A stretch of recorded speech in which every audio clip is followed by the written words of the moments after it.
Governor പദവി രാജ്ഭവനുകളിൽ ഇരുന്നു കൊണ്ട് സമയം ചെലവഴിക്കുന്ന ഒന്നായിരിക്കരുത്. കേരളത്തിൽ BJPക്ക് ജയിക്കണമെങ്കിൽ തീർച്ചയായും പൊതുസമൂഹത്തെ മുഴുവൻ ഉൾക്കൊണ്ടുകൊണ്ട് പോകുന്നൊരവസ്ഥയിലേ സാധിക്കുകയുള്ളൂ. വഴിവിട്ട് വായ്പ എടുക്കുന്നതാണ് കേരളത്തിൻ്റെ ഏറ്റവും വലിയ ശാപം. നമസ്കാരം. നമസ്കാരം. സജീവ രാഷ്ട്രീയത്തിൽ നിറഞ്ഞു നിൽക്കുന്ന ഒരു സമയത്താണ് അങ്ങ് ആദ്യമായി ഗവർണർ പദവിയിലേക്ക് 2019 മിസോറാമിലേക്ക് പോകുന്നത്. അതിനുശേഷം മിസോറാമിലും പിന്നീട് ഗോവയിലും ഗവർണറായി പ്രവർത്തിച്ചു. ഒരുപക്ഷെ ഈ രണ്ട് പദവിയിലിരുന്നപ്പോഴും ചില സംസ്ഥാനങ്ങൾ, കേരളം ഉൾപ്പെടെയുള്ള സംസ്ഥാനങ്ങളിൽ രാജ്ഭവനും സംസ്ഥാന സർക്കാരും ഗവർണറും മുഖ്യമന്ത്രിയും തമ്മിൽ നിരന്തരം ഏറ്റുമുട്ടൽ നടക്കുന്ന ഒരു കാലഘട്ടമായിരുന്നു ഈ കാലഘട്ടം മുഴുവൻ. അപ്പോഴും തീർത്തും ഒരു വിവാദങ്ങളില്ലാത്ത ഒരു ഗവർണറായി അങ്ങ് പ്രവർത്തിച്ചാണ് ഇപ്പോൾ മടങ്ങി വന്നിരിക്കുന്നത്. ഗവർണർ പദവിയെക്കുറിച്ച് തന്നെ ഒരു ആവശ്യമില്ലാത്ത പദവിയാണ്, ഭരണഘടനാ ചുമതലകളിൽ അങ്ങനെ ഒരു പദവിയേ വേണ്ട തുടങ്ങിയ ചർച്ചകൾ വരെ തുടങ്ങി വെക്കുന്ന ഒരു കാലഘട്ടവും കൂടിയാണിത്. താങ്കളുടെ അനുഭവത്തിൽ ഗവർണർ എന്ന നിലയ്ക്ക് രണ്ട് പ്രധാന സംസ്ഥാനങ്ങളിൽ ആ ചുമതലകൾ വഹിച്ചപ്പോൾ എന്തായിരുന്നു താങ്കളുടെ ഒരു അനുഭവം? ഞാൻ ഗവർണർ പദവിയിൽ പൂർണ്ണ സംതൃപ്തനാണ്. നമ്മുടെ രാജ്യത്ത് ഗവർണർ പദവി രാജ്ഭവനുകളിൽ ഇരുന്നു കൊണ്ട് സമയം ചെലവഴിക്കുന്ന ഒന്നായിരിക്കരുത്. മറിച്ച് ജനങ്ങൾക്കിടയിൽ പ്രവർത്തിച്ചാൽ അത്ഭുതകരമായി ജനങ്ങളുമായിട്ട് ഇടപഴകാനും സംവേദിക്കാനും അവരുടെ പ്രശ്നങ്ങളിൽ അവരെ സഹായിക്കുന്ന ഒരാളായി മാറാനും കഴിയും. അപ്പോൾ ഗവർണർ പദവിയുടെ അടിസ്ഥാന തത്വം ഭരണഘടന അനുസരിച്ച്, ഭരണഘടന ജനങ്ങൾക്ക് വേണ്ടിയാണ്. Who is supreme? ജനങ്ങളാണ് സുപ്രീം. ഗവർണറോ മുഖ്യമന്ത്രിയോ ജനപ്രതിനിധികളോ പാർലമെൻറ്റോ ഇവൻ സുപ്രീം കോർട്ട് പോലും അല്ല സുപ്രീം, ജനങ്ങളാണ് സുപ്രീം. അതിൻ്റെയൊക്കെ പശ്ചാത്തലത്തിലേക്ക് ഞാൻ പോകുന്നില്ല, ഒരുപാട് സമയമെടുക്കും. ഈ മർമ്മം മനസ്സിലാക്കിയ ഒരാളായതുകൊണ്ട് ഞാൻ ജനങ്ങളിടയിൽ പ്രവർത്തിക്കാൻ ആഗ്രഹിച്ചു. അതിൽ പൂർണ്ണമായ വിജയമുണ്ടായി. താങ്കൾ പറഞ്ഞത് ശരിയാണ്. ഞാൻ ആദ്യമായി ഗവർണറായി പോയ സംസ്ഥാനത്തെ സംബന്ധിച്ചിടത്തോളം ഞാൻ ചെല്ലുമ്പം പുത്തരിയിൽ കല്ല് കടിച്ചു എന്ന് പറഞ്ഞപ്പോൾ അനുഭവമാണ്. ഞാൻ അവിടെ ചെല്ലുന്ന ദിവസം, കാരണം BJPയുടെ സംസ്ഥാന അധ്യക്ഷനായിരുന്ന ആളെയാണ് അങ്ങോട്ട് അപ്പോയിൻറ്റ് ചെയ്ത് ഗവർണറായിട്ട് ചെല്ലുന്നത്. അവർ അവിടുത്തെ ജനസംഖ്യ അനുസരിച്ച് 87%, 16 ലക്ഷം ആളുകളാണ് ഉള്ളത്. 87% ക്രിസ്ത്യൻ സഹോദരന്മാരും 10% ബുദ്ധിസ്റ്റുകളും 2% ഹിന്ദുക്കളും 1% മുസ്ലിങ്ങളും ഉള്ള ഒരു സംസ്ഥാനമാണ്. ചെല്ലുന്ന ദിവസം എന്തോ എൻ്റെ മനസ്സിൽ വലിയൊരു ആഘാതമുണ്ടായി. ഞാൻ ചെല്ലുന്ന ദിവസം അവർ കരിദിനമായി അവിടുത്തെ പ്രതിപക്ഷ കക്ഷി ഞങ്ങൾ ആഹ്വാനം ചെയ്തു. അവിടുത്തെ ചർച്ചും, കോൺഗ്രസ് ആയിരുന്നു പിന്നെ അന്നത്തെ പ്രതിപക്ഷം, ചർച്ചുകളും ഏതാണ്ട് ഇതിനെ സപ്പോർട്ട് ചെയ്ത അവസ്ഥയിലായിരുന്നു. അങ്ങനെ Mizoram cannot be allowed to be a dumping place of Hindu ഫണ്ടമെൻ്റലിസ്റ്റിനായിരുന്നു ആഹ്വാനം. അതിന് പ്രത്യേക കാരണവും ഉണ്ടായിരുന്നു. ആ കാരണം ദറ്റ് സിറ്റിസൺഷിപ്പ് ആക്ട് ബില്ല് അവതരിപ്പിച്ച പശ്ചാത്തലമാണത്. അപ്പോൾ അങ്ങനെ അവർ വളരെ അജിറ്റേറ്റഡ് മൂഡിലാണ് ഗവർണറുടെ പരിപാടിയെ കരിദിനമായിട്ടത് ആഹ്വാനം ചെയ്തു.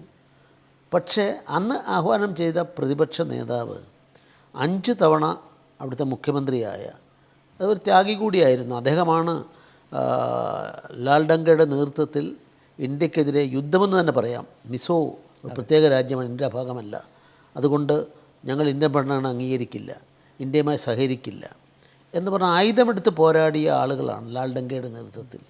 ആ സമയത്തെ മുഖ്യമന്ത്രി അദ്ദേഹം, അത് 5 തവണയായ ആൾ രാജീവ് ഗാന്ധി ആയിരുന്നു പ്രധാനമന്ത്രി, അത് കോംപ്രമൈസ് ചെയ്യാൻ വേണ്ടി അവരുമായിട്ട് മുഖ്യമന്ത്രി സ്ഥാനം ലാൽ ഡങ്കയ്ക്ക് കൊടുത്തുകൊണ്ട് അദ്ദേഹം അത്രയും മഹത്വമുള്ള നേതാവാണ്. പക്ഷേ അദ്ദേഹം അന്ന് പ്രദേശ് കോൺഗ്രസ് കമ്മിറ്റിയുടെ അധ്യക്ഷനും പ്രതിപക്ഷത്തെ പ്രമുഖനുമായിരുന്നു. അപ്പോൾ അദ്ദേഹം ഉൾപ്പെടെയുള്ള ആളുകൾ ഇത് ആഹ്വാനം ചെയ്തു. ഞാൻ അമ്പരന്ന് പോയ നിമിഷമായിരുന്നു. ഒരു പ്രത്യേകതയുള്ളത്, ഈ അന്നത്തെ മുഖ്യമന്ത്രി, ആ മുഖ്യമന്ത്രി സോറംതംഗയാണ്. അദ്ദേഹം ഈ ലാൽ ഡങ്കയുടെ ആ പാർട്ടിയിലെ രണ്ടാമനായിരുന്നു. അദ്ദേഹം മരിച്ചപ്പോഴാണ് മുഖ്യമന്ത്രിയായത്. ഈ മുഖ്യമന്ത്രിയും പ്രതിപക്ഷ നേതാവും തമ്മിൽ സംസാരിക്കാറില്ല. കണ്ടാൽ ഒരു വേദി ഒന്നിച്ചവർ പങ്കിടില്ല. ഇതവിടുത്തെ ചരിത്രമായിരുന്നു. രാജ്ഭവൻ ഇത് മാറ്റിയെടുക്കാൻ സാധിച്ചു. എന്നെ ബഹിഷ്കരിക്കണമെന്ന് പറഞ്ഞപ്പോൾ എനിക്ക് സ്വാഭാവികമായിട്ടും വിഷമമുണ്ടാവുമല്ലോ. പക്ഷേ നിരന്തരം ആ ചർച്ചകളുമായും അതുപോലെ തന്നെ പ്രതിപക്ഷ നേതാവുമായിട്ടൊക്കെയുള്ള ബന്ധപ്പെട്ടതിൻ്റെ അടിസ്ഥാനത്തിൽ ഇവർ തമ്മിൽ ടോക്കിംഗ് ടൈംസിലെത്തി. രാജ്ഭവനിലെ എൻ്റെ പുസ്തക പ്രകാശനത്തിൽ രണ്ടുപേരും സംസാരിച്ചു. അതുപോലെ തന്നെ എനിക്ക് യാത്രയയപ്പ് നൽകുമ്പോഴും സംസാരിച്ചു. ഇവർ രണ്ടുപേരും ഉണ്ടായിരുന്നു. ഇതേ പ്രതിപക്ഷ നേതാവ് പറഞ്ഞു അദ്ദേഹം കണ്ട ഏറ്റവും മിടുക്കനായ അല്ലെങ്കിൽ ഏറ്റവും എനിക്ക് കോംപ്ലിമെൻ്റ് ചെയ്ത് ഞാനത് I am not beating my own trumpet അങ്ങനെയുള്ള ആളാണെന്ന് പറഞ്ഞുകൊണ്ട് എനിക്ക് ഏറ്റവും വലിയ അംഗീകാരം പ്രതിപക്ഷ നേതാവ് തരികയുണ്ടായി. സോറം തങ്കയും അതുതന്നെയായിരുന്നു, അദ്ദേഹത്തിൻ്റെ നിലപാടുമുണ്ട്. ഇതെല്ലാം പുസ്തകമാക്കിയിട്ട് ഞാൻ പബ്ലിഷ് ചെയ്തിട്ടുണ്ട്. മറ്റൊരു പ്രധാനപ്പെട്ട കാര്യം എന്താണെന്ന് ചോദിച്ചാൽ, ഇങ്ങനെയുള്ള ബന്ധം വഴിയും 2019 ജനുവരിയിൽ ഞാൻ എത്തുന്നതിന് മുമ്പ് ആ റിപ്പബ്ലിക് ദിനം അവിടുത്തെ ജനങ്ങൾ മുഴുവൻ ബഹിഷ്കരിച്ചിരുന്നു. ഒരാൾ പോലും ആ ഗ്രൗണ്ടിലേക്ക് അന്ന് എത്തിയില്ല. പക്ഷേ 2020 എൻ്റെ ആദ്യത്തെ റിപ്പബ്ലിക് ദിന പരിപാടിയിൽ എല്ലാവരും സഹകരിച്ചു. നിങ്ങൾക്കറിയാം 2020 എന്ന് പറഞ്ഞാൽ ജനുവരി എന്ന് പറഞ്ഞു കഴിഞ്ഞാൽ ഈ സിറ്റിസൺഷിപ്പ് സമരം അതിൻ്റെ ക്ലൈമാക്സ് എത്തിയ സമയമാണ്. കേരളത്തിൽ പോലും ഗവർണർമാരെ തടയുന്ന സമയമാണ്. പക്ഷേ ആ സമരത്തിൽ നിന്ന് അവർ പിന്മാറിയെന്ന് വെച്ചാൽ നിശബ്ദമായി പിന്മാറി അവർ ആ റിപ്പബ്ലിക് ദിനം ഏറ്റവും വലിയ വിജയമാക്കി തീർത്തു. നമ്മുടെ ദേശീയഗാനം പാടി. അപ്പോൾ അസാധ്യമെന്ന് ഈ രണ്ടുപേരെയും ഒന്നിച്ച് മുഖ്യമന്ത്രിയും അപ്പോൾ അസാധ്യമൊന്നുമില്ല. നമ്മുടെ ഇടപെടൽ ഒരു വലിയ ഘടകമാണ്. അതിൽ ഒരു കാര്യം ശ്രദ്ധിക്കേണ്ടതായിട്ടുള്ളത് തീർച്ചയായിട്ടും ഗവർണർ രാഷ്ട്രപതി നോമിനേറ്റ് ചെയ്ത് വരുന്ന ഹെഡ് ഓഫ് ദി സ്റ്റേറ്റാണ്. അതേസമയം എലക്ട് ചെയ്യപ്പെട്ട മന്ത്രിസഭ മുഖ്യമന്ത്രി ഉൾപ്പെടെയുള്ളവർ അവർ എലക്റ്റഡാണ്, ജനങ്ങളുടെ മാൻഡേറ്റ് ലഭിച്ചവരാണ്. അപ്പോൾ അവരെ മാനിച്ച് പരസ്പരം രണ്ടു കൂട്ടരെ മാനിച്ച് പോകണം എന്നുള്ളതാണ് എൻ്റെ സങ്കല്പം. സമന്വയമാണ് വേണ്ടതെന്നുള്ളതാണ് എൻ്റെ സന്ദർഭം. ഞാനത് പ്രായോഗികമായിട്ട് അവിടെ വിജയിപ്പിക്കാൻ എനിക്ക് സാധിച്ചു എന്നുള്ളതാണ് ഒരു സവിശേഷത. രണ്ടാമത്തെ കാര്യവും ഞാൻ ഓർക്കുന്നു, ഞാനിതുവരെ എവിടെയും പറഞ്ഞിട്ടുള്ളത്, ഞാൻ ഗോവയിലെത്തുമ്പം ആ എത്തുന്ന ദിവസം രാവിലെ പത്രങ്ങളെല്ലാം വലിയ വാർത്തയുണ്ടായിരുന്നു.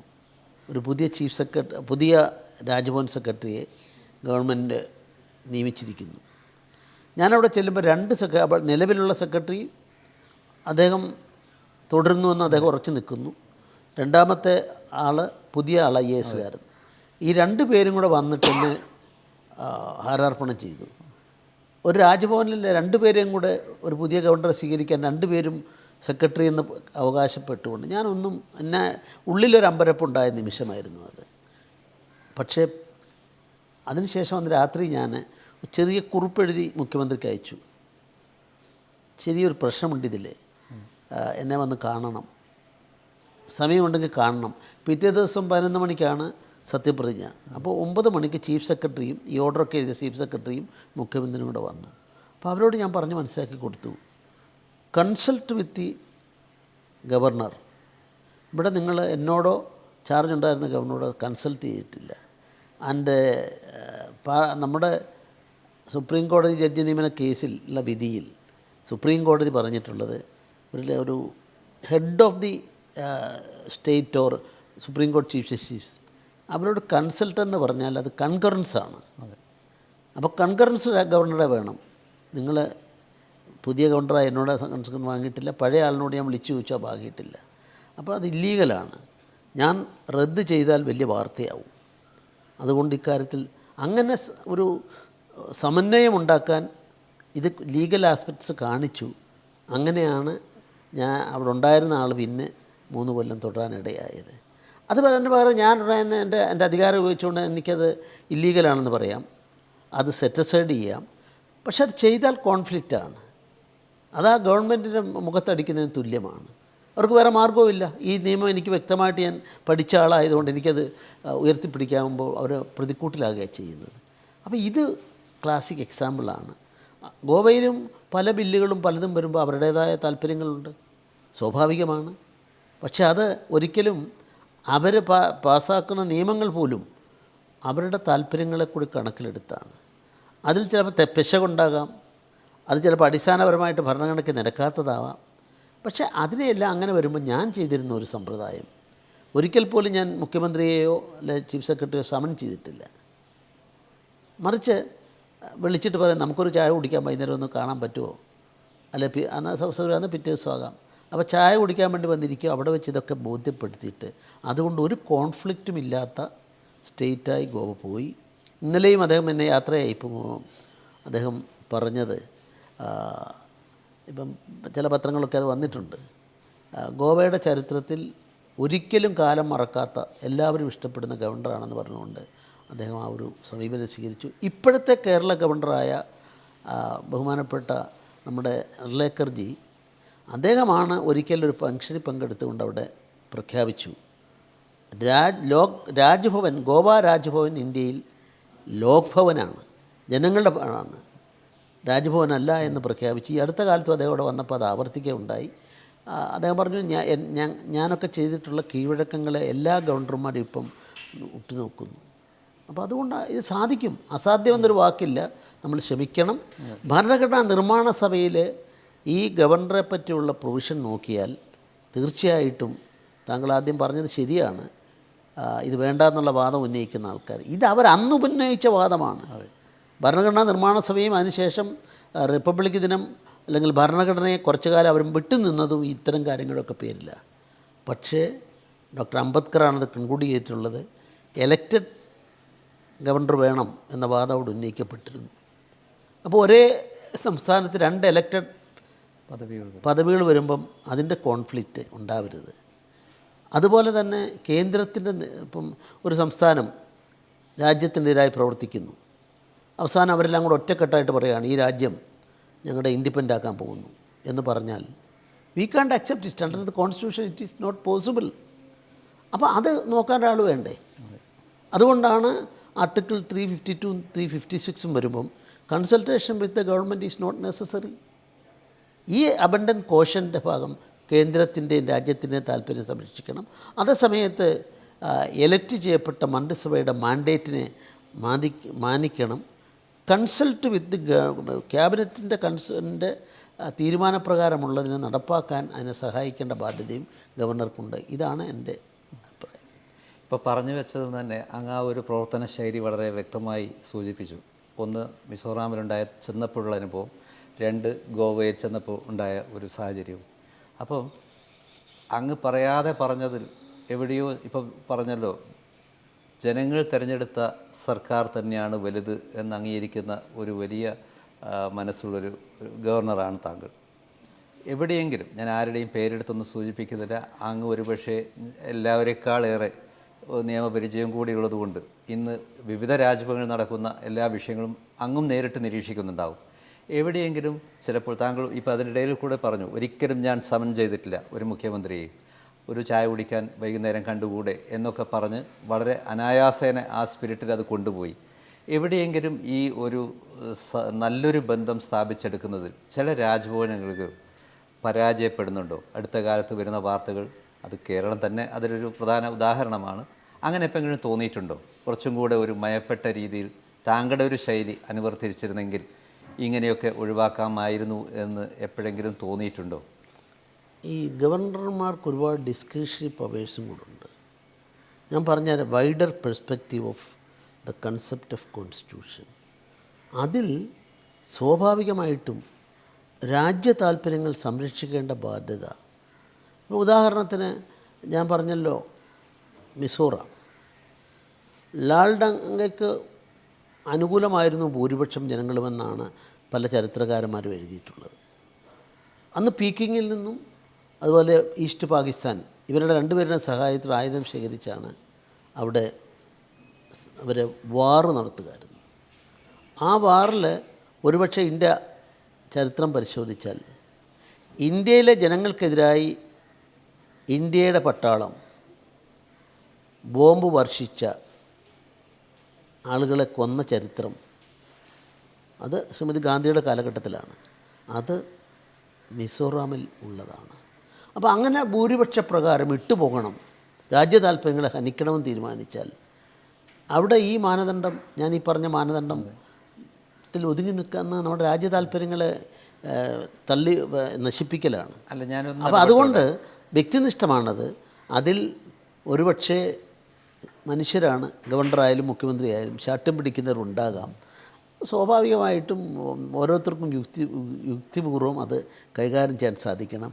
അതിലാര് വിജയിച്ചു ആര് പരാജയപ്പെട്ടു എന്ന് ഞാൻ പറയാൻ ഞാൻ ആഗ്രഹിക്കുന്നില്ല. അല്ല, ഈ അടുത്ത കാലത്തുണ്ടായ വിവാദങ്ങളൊന്നും തന്നെ ഒരു രാജ്യ താല്പര്യമോ യുദ്ധസമാനമായ അയൽ രാജ്യങ്ങളുമായിട്ടുള്ള വിഷയങ്ങളോ അതൊന്നും ആയിരുന്നില്ല. നമുക്കറിയാലോ, ചെറിയ ചെറിയ സർവകലാശാലകളിൽ ചെറിയ നിയമനങ്ങൾ, ചില തസ്തികകളെ ചൊല്ലി അങ്ങനെയൊക്കെയാണ് വിവാദങ്ങൾ ഉണ്ടായത്. അതാണ് നമ്മൾ അത് സുപ്രീം കോടതി വളരെ വ്യക്തമായി പറഞ്ഞിട്ടുണ്ട്. യൂണിവേഴ്സിറ്റികളെ സംബന്ധിച്ചിടത്തോളം വൈസ് ചാൻസലർ എന്ന പദവിയിലിരിക്കുന്നത് ഒരിക്കലും ഒരു പ്രൊട്ടക്ഷൻ ക്ലോസ് അല്ല. അതുകൊണ്ട് അതിൽ ഗവർണർമാർക്ക് യഥേഷ്ടം പ്രവർത്തിക്കാനുള്ള അവകാശമുണ്ട്. അവിടെ ഗവർണറെ കക്ഷി ചേർക്കാം. അല്ലാത്ത ഒരു ലിറ്റിഗേഷനിലും ഗവർണറെ കക്ഷി ചേർക്കാൻ പറ്റില്ല. രാജ്ഭവനെ കക്ഷി ചേർക്കണമെങ്കിൽ സെക്രട്ടറിയെ ചേർക്കാം, ഗവർണർ ഒരിക്കലും പറ്റില്ല. ഇപ്പോൾ കണ്ടംപ്റ്റ് ഓഫ് കോർട്ടോ അങ്ങനെയൊക്കെ ഒരുപാട് അങ്ങനെയുള്ള കാര്യങ്ങൾ. അതുകൊണ്ട് ഗവർണർ പദവിയെയും ചാൻസലർ പദവിയും രണ്ടായി കാണണം. ചാൻസലർ പദവിയുടെ കാര്യം വരുമ്പോൾ സ്റ്റാറ്റ്യൂട്ടാണ് പ്രാധാന്യം. ഓരോ യൂണിവേഴ്സിറ്റിയുടെ സ്റ്റാറ്റ്യൂട്ടിൽ വ്യത്യസ്തമാണ്. അതിലേക്ക് കയറി ഓട്ടോണമസ് ബോഡികളിലേക്ക് കടക്കാനുള്ള മിക്കവാറും എല്ലാ യൂണിവേഴ്സിറ്റി സ്റ്റാറ്റ്യൂട്ടുകളിലും അതിന് ഭരണകൂടത്തിൻ്റെ കൈവെള്ളയിലിട്ട് അമ്മാനമാടാനുള്ളതല്ല. അവർക്ക് കടന്നു ചെല്ലുന്ന പരിമിതിയുണ്ട്. ഓട്ടോണമസ് ബോഡിയാണ് യൂണിവേഴ്സിറ്റി. അത് മുഴുവൻ കൺട്രോൾ ചെയ്യണം എന്ന് ഗവൺമെൻറ് തീരുമാനിച്ചാൽ അത് ശരിയല്ല എന്നാണ് പൊതുവായി എനിക്ക് പറയാനുള്ളത്. അങ്ങിപ്പം നേരത്തെ നമ്മൾ ഒരിക്കൽ തവണ ഗവർണർ ആയ സമയത്തൊരു അഭിമുഖം അന്ന് സംസാരിച്ചപ്പോൾ ചില രാഷ്ട്രീയ വിഷയങ്ങൾ ചോദിച്ചപ്പം അന്ന് താങ്കളുടെ മറുപടി, ഇപ്പോൾ ഞാൻ രാഷ്ട്രീയ വിഷയങ്ങളിൽ ഇടപെടാൻ താല്പര്യപ്പെടുന്നില്ല, ഈ പദവി അതിന് അനുയോജ്യമായ ഒരു പദവിയല്ല അത്തരം പ്രതികരണങ്ങൾക്ക് എന്ന് പറഞ്ഞ് ഒഴിഞ്ഞു മാറിയതാണ്. ഇപ്പം ഗവർണർ പദവി ഒഴിഞ്ഞു, അങ്ങ് സ്വതന്ത്രനാണ്. സ്വാഭാവികമായിട്ടും തിരിച്ച് വീണ്ടും BJP രാഷ്ട്രീയത്തിലേക്ക് അങ്ങ് തിരിച്ചു വരുമോ? സജീവ രാഷ്ട്രീയത്തിലുണ്ടാകുമോ? എന്താണ് അടുത്ത പരിപാടികൾ? കാരണം അങ്ങ് അങ്ങനെ ഒരു സജീവ രാഷ്ട്രീയത്തിൽ നിന്നോ അല്ലെങ്കിൽ പൊതുരംഗത്തു നിന്നോ മാറി നിൽക്കാൻ ഒരു പ്രായമല്ല ഇപ്പോഴും. സ്വാഭാവികമായിട്ടും അങ്ങനെ പ്രതീക്ഷിക്കുന്നവരും ഉണ്ടാവും. നമ്മുടെ രാജ്യത്ത് രണ്ട് തരത്തിലുള്ള രാഷ്ട്രീയമുണ്ട്. ഇപ്പോൾ ജയപ്രകാശ് നാരായണൻ്റെ രാഷ്ട്രീയം, അദ്ദേഹത്തിന് കൊടുത്ത പേര് സമ്പൂർണ്ണ വിപ്ലവത്തിലും ഒക്കെയുള്ള പീപ്പിൾസ് പൊളിറ്റിക്സാണ്. അദ്ദേഹം പറയുന്നത് പീപ്പിൾ ആർ സുപ്രീം. അതുകൊണ്ട് ജനങ്ങളെ തിരിച്ചു വിളിക്കാൻ വരെ, ജനപ്രതിനിധികളെ തിരിച്ചു വിളിക്കാൻ വരെയുള്ള ഇതുണ്ട്. അന്ന് ഇന്ദിരാഗാന്ധി പറഞ്ഞ എന്താ, ദാ ജനങ്ങൾ വരുന്നു, നിങ്ങൾ ആ കസേര ഒഴിയൂ എന്നാണ് പറഞ്ഞത്. അപ്പോൾ അങ്ങനെ വരുന്ന അവസരത്തിൽ ജനങ്ങളുടെ പീപ്പിൾസ് പൊളിറ്റിക്സ് ഉണ്ട്. ഞാൻ ആ പീപ്പിൾസ് പൊളിറ്റിക്സിൽ 100% ഇൻവോൾവാണ്. Other thing you mean power politics. Power politics ധാർമ്മിക രാഷ്ട്രീയത്തിന് താഴെയാണെന്ന് ഞാൻ വിശ്വസിക്കുന്നു. അതുകൊണ്ടാണ് യഥോ ധർമ്മസ്തോ ജയ. സുപ്രീം കോടതിയുടെ ആപ്തവാക്യം എന്താ? മതേതര രാജ്യമാണെന്ന് പറയുന്ന അവിടുത്തെ ആപ്തവാക്യം നമ്മുടെ മഹാഭാരതത്തിനെടുത്ത അതിനെ അടിസ്ഥാനപ്പെടുത്തിയുള്ളതാണ്. അപ്പോൾ അങ്ങനെ വരുമ്പോൾ ധർമ്മമാണ് സുപ്രീം. അതുകൊണ്ട് രാമസങ്കല്പത്തിലൊക്കെ, രാമായണത്തിൻ്റെ കാലമാണല്ലോ ഇത്. അപ്പോൾ രാമസങ്കല്പത്തിലൊക്കെ ധർമ്മരാജ്യ സങ്കല്പമുണ്ട്. ആ ധർമ്മരാജ്യ സങ്കല്പം ഉള്ളത് കൊണ്ടാണ് ഗാന്ധിജി ആയാലും ജയപ്രകാശ് നാരായണനായാലും, ജയപ്രകാശ് നാരായണൻ സോഷ്യലിസ്റ്റ് പാർട്ടിയുടെ ഒരു പരിധി വരെ ഉണ്ടായിരുന്നു രാഷ്ട്രീയത്തിൽ. പക്ഷെ മറ്റവരൊക്കെ മാറി നിന്നവരാണ്. നമ്മളെല്ലാം ചിന്തിക്കുന്നത് പവർ പൊളിറ്റിക്സിലാണ്. പവർ പൊളിറ്റിക്സിനെ സംബന്ധിച്ചിടത്തോളം ഞാൻ അതിലേക്ക് എടുത്തു ചാടി വീണ്ടും എൻ്റെ പ്രസ്ഥാനമാണ് തീരുമാനിക്കേണ്ടത്. എൻ്റെ ജീവിതത്തിൽ ഒരിക്കൽ പോലും ഞാൻ എൻ്റെ പാർട്ടിയോടോ ഏതെങ്കിലും നേതാക്കന്മാരോടോ അല്ലെങ്കിൽ ഗവർണർ സ്ഥാനത്തിന് വേണ്ടിയോ അല്ല പാർട്ടി പ്രസിഡന്റ് സ്ഥാനത്തിന് വേണ്ടിയോ സ്ഥാനാർത്ഥിയാകാൻ വേണ്ടിയോ ഒരിക്കലും ആരോടും ജീവിതത്തിൽ ആവശ്യപ്പെട്ടിട്ടില്ല. എൻ്റെ പോളിസി ഒരു തത്വശാസ്ത്രത്തിൻ്റെ ഭാഗമാണ്. താങ്കൾ പറഞ്ഞ കറക്റ്റാണ്. ഞാൻ ആ BJP രാഷ്ട്രീയത്തിൻ്റെ ഭാഗമാണ്. അതൊരു പരിവാറാണ്, ഒരു കുടുംബമാണ്, ഒരാശയമാണ്. ആ ആശയത്തിൽക്കുള്ള രാഷ്ട്രസങ്കല്പമുണ്ട്. ആ രാഷ്ട്രസങ്കല്പത്തിൽ എൻ്റെ ബ്ലഡിലുള്ളതാണത്. മരിക്കുന്ന നിമിഷം വരെ അതവിടെ ഉണ്ടാവും. മറിച്ച് ഏതെങ്കിലും സ്ഥാനത്തിന് വേണ്ടിയൊന്നുമില്ല. പിന്നെ അങ്ങനെ വരുമ്പം എനിക്ക് 3 മക്കളാണുള്ളത് ആശയപരമായ രംഗത്ത്. ഒന്ന്, ഞാൻ എക്കാലത്തും രാഷ്ട്രീയ പ്രവർത്തകനായിരുന്നു, പൊതുപ്രവർത്തകനായിരുന്നു. ഈ നേരത്തെ പറഞ്ഞ പവർ പൊളിറ്റിക്സിൽ ഈ ഗവർണറായിരിക്കുമ്പോഴും ഈ രാഷ്ട്രീയം ഞാൻ ഒരിക്കലും ഉപേക്ഷിച്ചിരുന്നില്ല. പക്ഷേ അധികാരത്തിന് വേണ്ടിയിട്ട് ഞാൻ ഒരിക്കൽ പോലും മുന്നിട്ടിറങ്ങിയിട്ടില്ല. ഒരു സ്ഥാനവും ചോദിച്ചാൽ ഇനി അത് തന്നെ തുടരുകയും ചെയ്യും.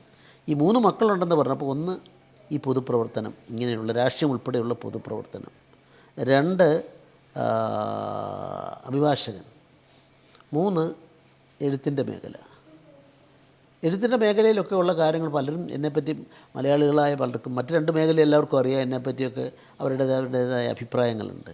എഴുത്തിൻ്റെ മേഖലയിൽ ഞാൻ ഗവർണറാകുന്നതിന് മുമ്പ് 117 പുസ്തകങ്ങൾ ഇംഗ്ലീഷും മലയാളത്തിലും എഴുതിയിരുന്നു.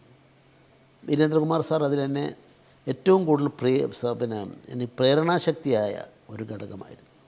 അദ്ദേഹത്തോട് ഞങ്ങൾ തമ്മിൽ കാണുമ്പോൾ എപ്പോഴും ബുക്കിൻ്റെ കാര്യം ചോദിക്കുക.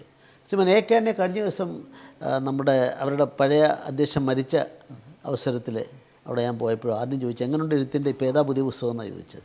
അങ്ങനെ ഒരു പുസ്തക മേഖലയിൽ ഞാൻ 117 പുസ്തകങ്ങൾ എഴുതിയത് അഭിഭാഷകനായി ഏതാണ്ട് പൂർണ്ണമായും ചിലവഴിക്കുമ്പോൾ, ബി ജെ പിയുടെ സംസ്ഥാന ഉദ്ദേശം ഉൾപ്പെടെയുള്ള കാര്യങ്ങൾ ചെയ്യുമ്പോൾ, ഈ ചെയ്യുന്ന കാലത്തെല്ലാം ഞാൻ കൃത്യമായി എൻ്റെ എഴുത്തും വായനയുണ്ടായിരുന്നു.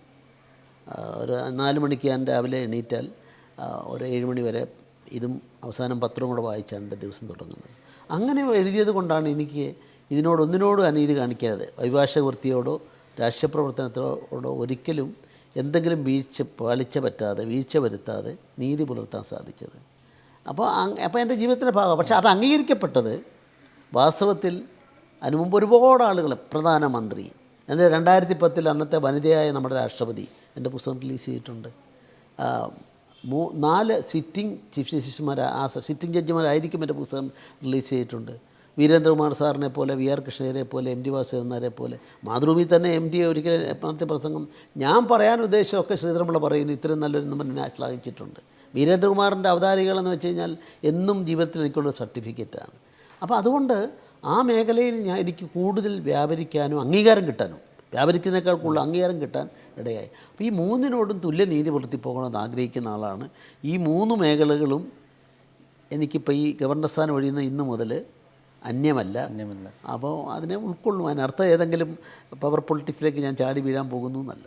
അല്ല, പവർ പൊളിറ്റിക്സിൽ ചാടി വീഴാൻ താങ്കളുടെ സ്വഭാവം വെച്ച് അങ്ങനെ ചാടി വീഴാൻ സാധ്യതയില്ലെങ്കിൽ പോലും BJP ഏതെങ്കിലും പറഞ്ഞല്ലോ, അവസാനം വരെ എൻ്റെ രക്തത്തിൽ BJP ഉണ്ടാവും എന്ന് പറഞ്ഞ സ്ഥിതിക്ക് ഒരു പദവി, ഉത്തരവാദിത്തം, ചുമതല എന്തെങ്കിലും ഏൽപ്പിച്ചാൽ അത് ഏറ്റെടുക്കാൻ മടിക്കില്ല. ഞാനൊക്കെ തുടങ്ങിയ കാലത്തുള്ള രാഷ്ട്രീയ ഇക്വേഷൻസ് അല്ല ഇപ്പോൾ ഉള്ളത്.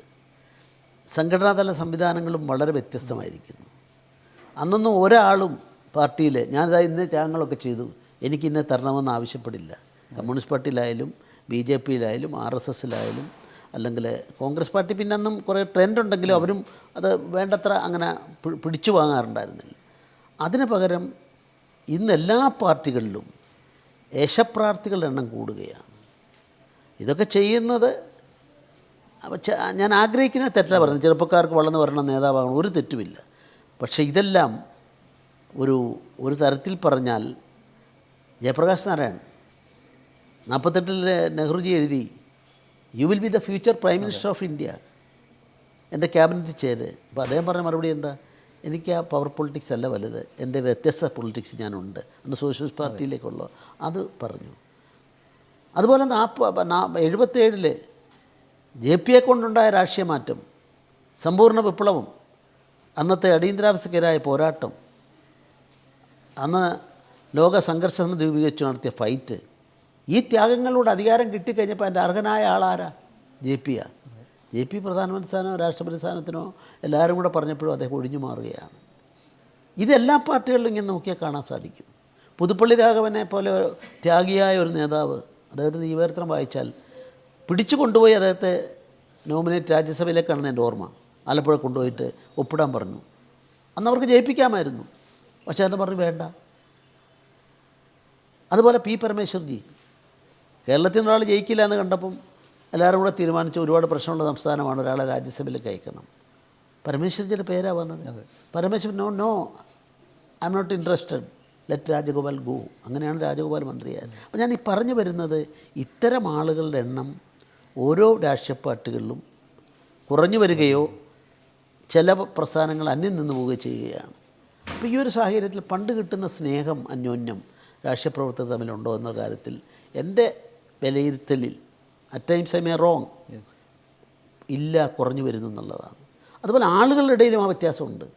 പണ്ട് ഏത് ബോക്സ് വെച്ചാലും, ഇപ്പോൾ അരിവാൾ നിൽക്കെതിരോ എന്താ ഇരട്ടക്കാളകൾ ഉള്ളതോ അല്ലെങ്കിൽ പിന്നെ ദീപമുള്ളതോ ഒക്കെ ആ ചിഹ്നങ്ങളിലാണ് വോട്ട് ചെയ്തിരുന്നത് ആദ്യത്തെ ഒരു കാലത്തെ തിരഞ്ഞെടുപ്പിൽ.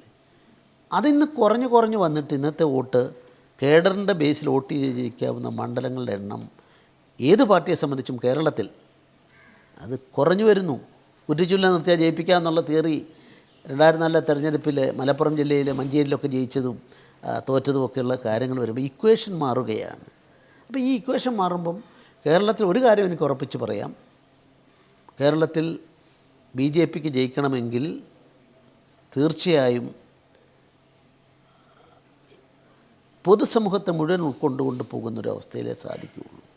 അതുകൊണ്ടാണ് ഞാൻ 91 ഞാൻ കോഴിക്കോട് ജില്ലാ BJP പ്രസിഡൻ്റായിരുന്നപ്പോഴാണ് ഇന്ത്യയിൽ ആദ്യമായി ന്യൂനപക്ഷങ്ങളുടെ ഒരു കൺവെൻഷൻ പ്രത്യേകമായി അത് അളകാപുരി വെച്ചാണ് നടത്തിയത്. അത് വന്നവരുടെ ഒന്നും ഞാൻ പേര് പറയുന്നില്ല, അവർ പലരും BJPയുടെ പിന്നെ പല ന്യൂനപക്ഷ മുഖങ്ങളായി. ഈ കോഴിക്കോട് ജില്ലയിൽ അന്ന് 3 സ്ഥലത്ത് കൂടരഞ്ഞി, അതുപോലെ വിലങ്ങാട്, മറ്റൊരു സ്ഥലം കൂടെ 3 സ്ഥലത്ത്, കോടഞ്ചേരിയാണെന്ന് എൻ്റെ ഓർമ്മ, 3 സ്ഥലത്ത് ന്യൂനപക്ഷങ്ങൾ മാത്രമുള്ള BJP യൂണിറ്റുകൾ സ്ഥാപിച്ചു. വേറെ ആരുമില്ല. 99 മറ്റൊരനുഭവം ഞാൻ പറയാം. ലക്ഷദ്വീപ് ഒരൊറ്റ ഹിന്ദു വോട്ടറും ഇല്ലാത്ത മണ്ഡലം, 1-2 ആൾ ഉദ്യോഗസ്ഥന്മാരുണ്ടായേക്കാം. അവിടുത്തെ ജനസംഖ്യയിൽ ആരുമില്ല. 99 BJPയുടെ ഒരുപക്ഷെ എനിക്ക് കിട്ടിയ വലിയ അംഗീകാരം വെങ്കയ്യ നായിഡു ആയിരുന്നു അന്നത്തെ സൗത്ത് ഇന്ത്യയുടെ ചാർജ്, കുശബാബു താക്കറെ ആയിരുന്നു അന്നത്തെ പ്രസിഡൻറ്റ്. അപ്പോൾ ഇന്ത്യ ഭരിക്കുന്ന പാർട്ടി, ആ പാർട്ടിക്ക് ഇന്ത്യയിലെ ഒരു സംസ്ഥാനം അല്ലെങ്കിൽ ഒരു യൂണിയൻ ടെറിട്ടറി പാർട്ടി യൂണിറ്റ് ഇല്ല. ശ്രമിക്കാൻ എന്നോട് പറഞ്ഞു. ഞാൻ ഒറ്റയ്ക്കെന്ന് പറയുമ്പോൾ അഹങ്കാരത്തിൽ പറയല്ല, വേറെ ആരുമില്ല. അവിടെ പോയി 6 മാസമുള്ള എല്ലാ ദ്വീപിലും BJPക്ക് യൂണിറ്റ് ഉണ്ടായി. 2004 തെരഞ്ഞെടുപ്പിൽ അടൽ ബിഹാരി വാജ്പേയി ഇന്ത്യ ഭരിക്കുന്നു. ചരിത്രത്തിൽ ആദ്യമായി അവിടെ നിന്നും സയ്യിദ് പരാജയപ്പെടുന്നു, കോൺഗ്രസ് പരാജയപ്പെടുന്നു. NDA വാജ്പേയിക്ക് വേണ്ടി കൈവക്കാൻ ഒരാളിനെ ലോകസഭയിലേക്ക് അയക്കാൻ സാധിച്ചു. ഇത് തന്നെ കേരളത്തിൽ സംഭവിച്ചു. 2003 ഞാൻ ഒരു വലിയ വരുമാനമുള്ള additional solicitor of India, senior standing council, അതുപോലെ CBIയുടെ ഹൈക്കോടതി കൗൺസിൽ, ഇത് രണ്ടും കൂടെ പറഞ്ഞാൽ എനിക്ക് കിട്ടുന്ന വരുമാനത്തിൻ്റെ കണക്ക് ഞാൻ പറയുന്നില്ല. ഇനിയിപ്പോൾ ഇൻകം ടാക്സുകാർ അന്നത്തെ കാലം വെച്ച് വന്ന ഇതിൽ നിന്ന് എന്നോട് പാർട്ടി ആവശ്യപ്പെട്ടു രാജിവെച്ച് സ്റ്റേറ്റ് പ്രസിഡൻ്റാണ് 2003. 2004 മലയാളികൾക്കിടയിൽ നിന്ന് 2 MPമാരെ തിരഞ്ഞെടുത്തയക്കാൻ സാധിച്ചു. ഇന്ത്യയിൽ BJP വാജ്പേയിക്ക് അധികാരം നഷ്ടപ്പെട്ട ജനവിധി ഉള്ളപ്പോഴാണ്. 13% വോട്ട്, അതിന് മുമ്പ് കിട്ടിയിരുന്ന 6-7% വർദ്ധിപ്പിക്കാൻ സാധിച്ചു. പക്ഷേ ഇതാരെങ്കിലും പഠിച്ചോ? പിന്നീടുള്ള പോളിസിയിൽ അതെടുത്തോ? ഞാൻ കുറ്റപ്പെടുത്തുകയല്ല, സ്റ്റഡി ചെയ്യണ്ടേ? രാഷ്ട്രീയമെന്ന് പറയുന്ന ഒരു കലയാണ്. അതോടൊപ്പം തന്നെ ബുദ്ധിപൂർവ്വം കൈകാര്യം ചെയ്യേണ്ടതാണ്. തന്ത്രങ്ങളാണല്ലോ ഏറ്റവും പ്രധാനം. കേഡർ കൊണ്ട് മാത്രം ജയിക്കാവുന്ന ഒരു കാലഘട്ടം നഷ്ടപ്പെട്ടിരിക്കുന്നു ഞാൻ നേരത്തെ പറഞ്ഞു. അവിടെ സ്ട്രാറ്റജിയാണ്. സ്ട്രാറ്റജി കൊണ്ട് ജയിക്കാൻ സാധിക്കും എന്നുള്ളത് തെളിയിച്ച അന്നത്തെ മൂവാറ്റുപുഴ തെരഞ്ഞെടുപ്പ് ഞാൻ ഓർക്കുന്നു. ആ സ്ട്രാറ്റജി എന്തെന്ന് ഞാൻ ഇതുവരെ ആരോടും പറഞ്ഞിട്ടില്ല. ഞാൻ അന്നത്തെ പ്രസിഡൻ്റായിരുന്നു. സ്ട്രാറ്റജി എങ്ങനെയാണ് അവിടെ മാറ്റമുണ്ടായെന്നുള്ളതിനെ പറ്റിയുള്ളത് ഞാനത് പിന്നീട് വല്ല പുസ്തകം വല്ല എഴുതാമെന്ന് കരുതി വെച്ചേക്കാണ്. ഇപ്പോഴും അത് പറയുന്നില്ല.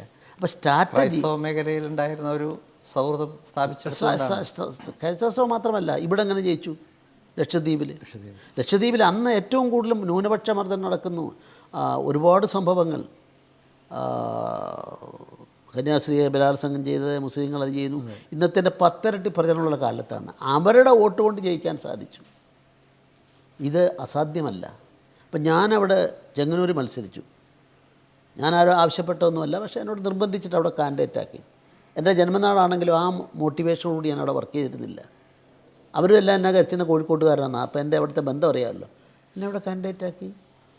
9000 വോട്ട് 2011 അസംബ്ലി തെരഞ്ഞെടുപ്പ് കിട്ടിയ സ്ഥലത്ത് 44,000 വോട്ടിലേക്ക് അത് വർദ്ധിച്ചു. ഏതാനും വോട്ടിനാണ് പരാജയപ്പെടുത്തുക. പരാജയപ്പെട്ട ഒരു കണക്കിന് ഭാഗ്യമായി. അവിടെ MLA ആയിരുന്നെങ്കിൽ എനിക്കിപ്പോൾ ഗവർണറാകാൻ സാധിക്കുമായിരുന്നു. അപ്പം അവിടെ അത് കിട്ടിയത് എങ്ങനെയാണ്? ശരിയാണ്, അവിടെ പല ഹിന്ദു സംഘ NSSൻ്റെയും SNDPയുടെയും അതുപോലുള്ള ഹിന്ദു സംഘടന പിന്തുണ ഉണ്ടായിരുന്നു. അതോടൊപ്പം ക്രിസ്ത്യൻ സമുദായത്തിൻ്റെ ധാരാളം വോട്ട് എനിക്ക് ലഭിച്ചു. പെന്തക്കോസ്ത് സഭ അവരുടെ വോട്ട് കാര്യമായിട്ട് എനിക്ക് ലഭിച്ചു. അങ്ങനെയാണ് ഈ 44,000 എത്താൻ ഇടയായത്. അപ്പോൾ അസാധ്യമെന്ന ആ ഒരു മേഖലയില്ല. പ്രോപ്പറായി അത്തരം കാര്യങ്ങൾ പഠിച്ച് കൈകാര്യം ചെയ്യുന്ന ആളുകൾക്ക് അത്ഭുതങ്ങൾ സൃഷ്ടിക്കാൻ സാധിക്കുമെന്നുള്ളതാണ് എൻ്റെ അഭിപ്രായം. ഇപ്പം BJP നേതൃത്വത്തിന് അങ്ങനെ ഒരു അടിത്തട്ടിൽ നിന്നുകൊണ്ട് കാര്യങ്ങൾ പഠിച്ച് നേരത്തെ താങ്കൾ സൂചിപ്പിച്ചതുപോലെ 2003 അതുപോലെ 99 നടത്തിയപ്പോഴുള്ള പരീക്ഷണങ്ങൾ, അത്തരം പരീക്ഷണങ്ങൾ മുന്നോട്ട് കൊണ്ടുപോകുന്നതിൽ പിന്നീട് വേണ്ടത്ര ഒരു ജാഗ്രത പാർട്ടി കാണിച്ചില്ല എന്ന് തോന്നിയിട്ടുണ്ടോ? ഞാൻ അതിനെപ്പറ്റി ഒന്നൊരു പൊതു അഭിപ്രായത്തിന് മുതിരുന്നില്ല. പക്ഷേ ഇപ്പോഴത്തെ രാജീവ് ചന്ദ്രശേഖർ അത്തരം കാര്യങ്ങളിൽ ഫോക്കസ് ചെയ്തുകൊണ്ടാണ് അദ്ദേഹത്തിൻ്റെ ചിന്താമണ്ഡലം മുന്നോട്ട് പോകുന്നതെന്നാണ് ഞാൻ കരുതുന്നത്. അദ്ദേഹത്തിന് ആ ഒരു ദിശാബോധം ഉള്ളതായി തോന്നുന്നു. പക്ഷേ 2004 13% വോട്ട് ചെയ്ത സ്ഥാനത്ത് ഞാൻ ആരെയും പഠിക്കാനല്ല, ടീം വർക്കാണ് BJP. ഇപ്പോൾ ഞാൻ പ്രസിഡൻ്റായപ്പോൾ ജയിച്ചു 2004 എന്ന് പറയുന്നത് എൻ്റെ അല്ല, ടീമിൻ്റെ വിജയമാണ്. പക്ഷേ പിന്നീട് 2009 പാർലമെൻറ്റ് തെരഞ്ഞെടുപ്പിലും 2014 പാർലമെൻറ്റ് തെരഞ്ഞെടുപ്പിലും ആ 13%-ലേക്കോ 2 അക്കത്തിലേക്കോ എത്താൻ സാധിച്ചില്ല എന്നുള്ള വസ്തുതയും പഠന വിഷയമാക്കേണ്ടതായിരുന്നു. ആരും അത് ചെയ്തോന്ന് എനിക്കറിയില്ല. അതൊക്കെ ചെയ്യുമ്പോഴാണ് രാഷ്ട്രീയം ഒരു പഠിക്കേണ്ട വിഷയം കൂടിയാണ്. കാരണം ജനങ്ങളെ നിങ്ങൾ പഠിപ്പിക്കണം. പഠിപ്പിക്കേണ്ട അധ്യാപകർ അത് പഠിക്കുന്നില്ലെങ്കിലോ. അപ്പോൾ ഉദാഹരണത്തിന് ഇപ്പോൾ ഞാൻ ഈ അടുത്ത കാലത്ത് അടിയന്തരാവസ്ഥയെ പറ്റി നമ്മുടെ മുഖ്യമന്ത്രി നമ്മുടെ നിലമ്പൂർ തെരഞ്ഞെടുപ്പിൻ്റെ തൊട്ട് 2 ദിവസം മുമ്പാണ്, ഞാൻ വിചാരിച്ച ഇലക്ഷന് വേണ്ടിയായിരിക്കുമെന്ന്, അദ്ദേഹം 1 മണിക്കൂർ രേഖകളും ഒക്കെ കാണിച്ചുകൊണ്ട് അദ്ദേഹം ഒരു പത്രസമ്മേളനം നടത്തി. അത് RSSന് അടിയന്തരാവസ്ഥ ഒരു പങ്കുമില്ല, ഞങ്ങളാണ് സമരം ചെയ്തത് എന്നൊക്കെ പറഞ്ഞുകൊണ്ടുള്ള, അതിൽ അങ്ങനെ ആയിരുന്നില്ല ഇങ്ങനെ ആയിരുന്നില്ല എന്നൊക്കെ പറഞ്ഞുകൊണ്ടാണ്. എന്നെ വളരെ ദുഃഖിപ്പിച്ചു. ഞാൻ പറഞ്ഞില്ല എൻ്റെ ബ്ലഡിൽ ഉണ്ടെന്ന് പറഞ്ഞല്ലോ, എന്നെ ദുഃഖിപ്പിച്ചു. വസ്തുത അതാണോ? ഞാനതുകൊണ്ടാണ് പിന്നീട് വന്ന അടിയന്തരാവസ്ഥയുടെ സംഘപരിവാർ മുൻകൈയെടുത്ത 2 യോഗങ്ങളും കോഴിക്കോട്ടെ യോഗത്തിലും എറണാകുളത്തിൻ്റെ തിരുവനന്തപുരം അടിയന്തരാവസ്ഥ പുസ്തകങ്ങളുള്ളിടത്തും 4ഇടത്തും ഞാൻ ആ ആസ്പെക്റ്റിനെ പറ്റി സംസാരിച്ചു. ഞാനൊരു ചോദ്യം ഉന്നയിച്ചു. അടിയന്തരാവസ്ഥ പ്രഖ്യാപിച്ചു 1975 ജൂൺ മാസം 25 അർദ്ധരാത്രി. 1-2 മാസങ്ങൾ അതിൽ പ്രതിഷേധമുള്ള പാർട്ടികളും മറ്റുള്ളവരും സമരരംഗത്തിറങ്ങി. കാരണം സാധാരണ രാഷ്ട്രീയ പാർട്ടികൾ പ്രതിഷേധത്തിനിറങ്ങും, പിടിച്ചു കൊണ്ടുപോകും. ഇവൻ കോടതി ശിക്ഷിച്ചാൽ 2-3 ദിവസം കഴിഞ്ഞാൽ ഒരാഴ്ച കഴിഞ്ഞാൽ വിടും, അല്ലെ പിഴ അടയ്ക്കും. പക്ഷെ ആ ചിത്രം 2 മാസം കഴിഞ്ഞപ്പോൾ മാറി. പിടിച്ചു കൊണ്ടുപോയാൽ അടി കിട്ടി, ഒരു ദയാദാക്ഷിണ്യവും ഇല്ലാതെ, നീതിബോധമില്ലാതെ മർദ്ദനത്തിന് വിധേയരാകണം. പിടിച്ചു കൊണ്ടുപോയ കോടതി 3 മാസം മിനിമം ശിക്ഷിക്കും. പല ആളുകൾക്കും ഒരുപാട് വേദന സഹിക്കേണ്ടി വരും.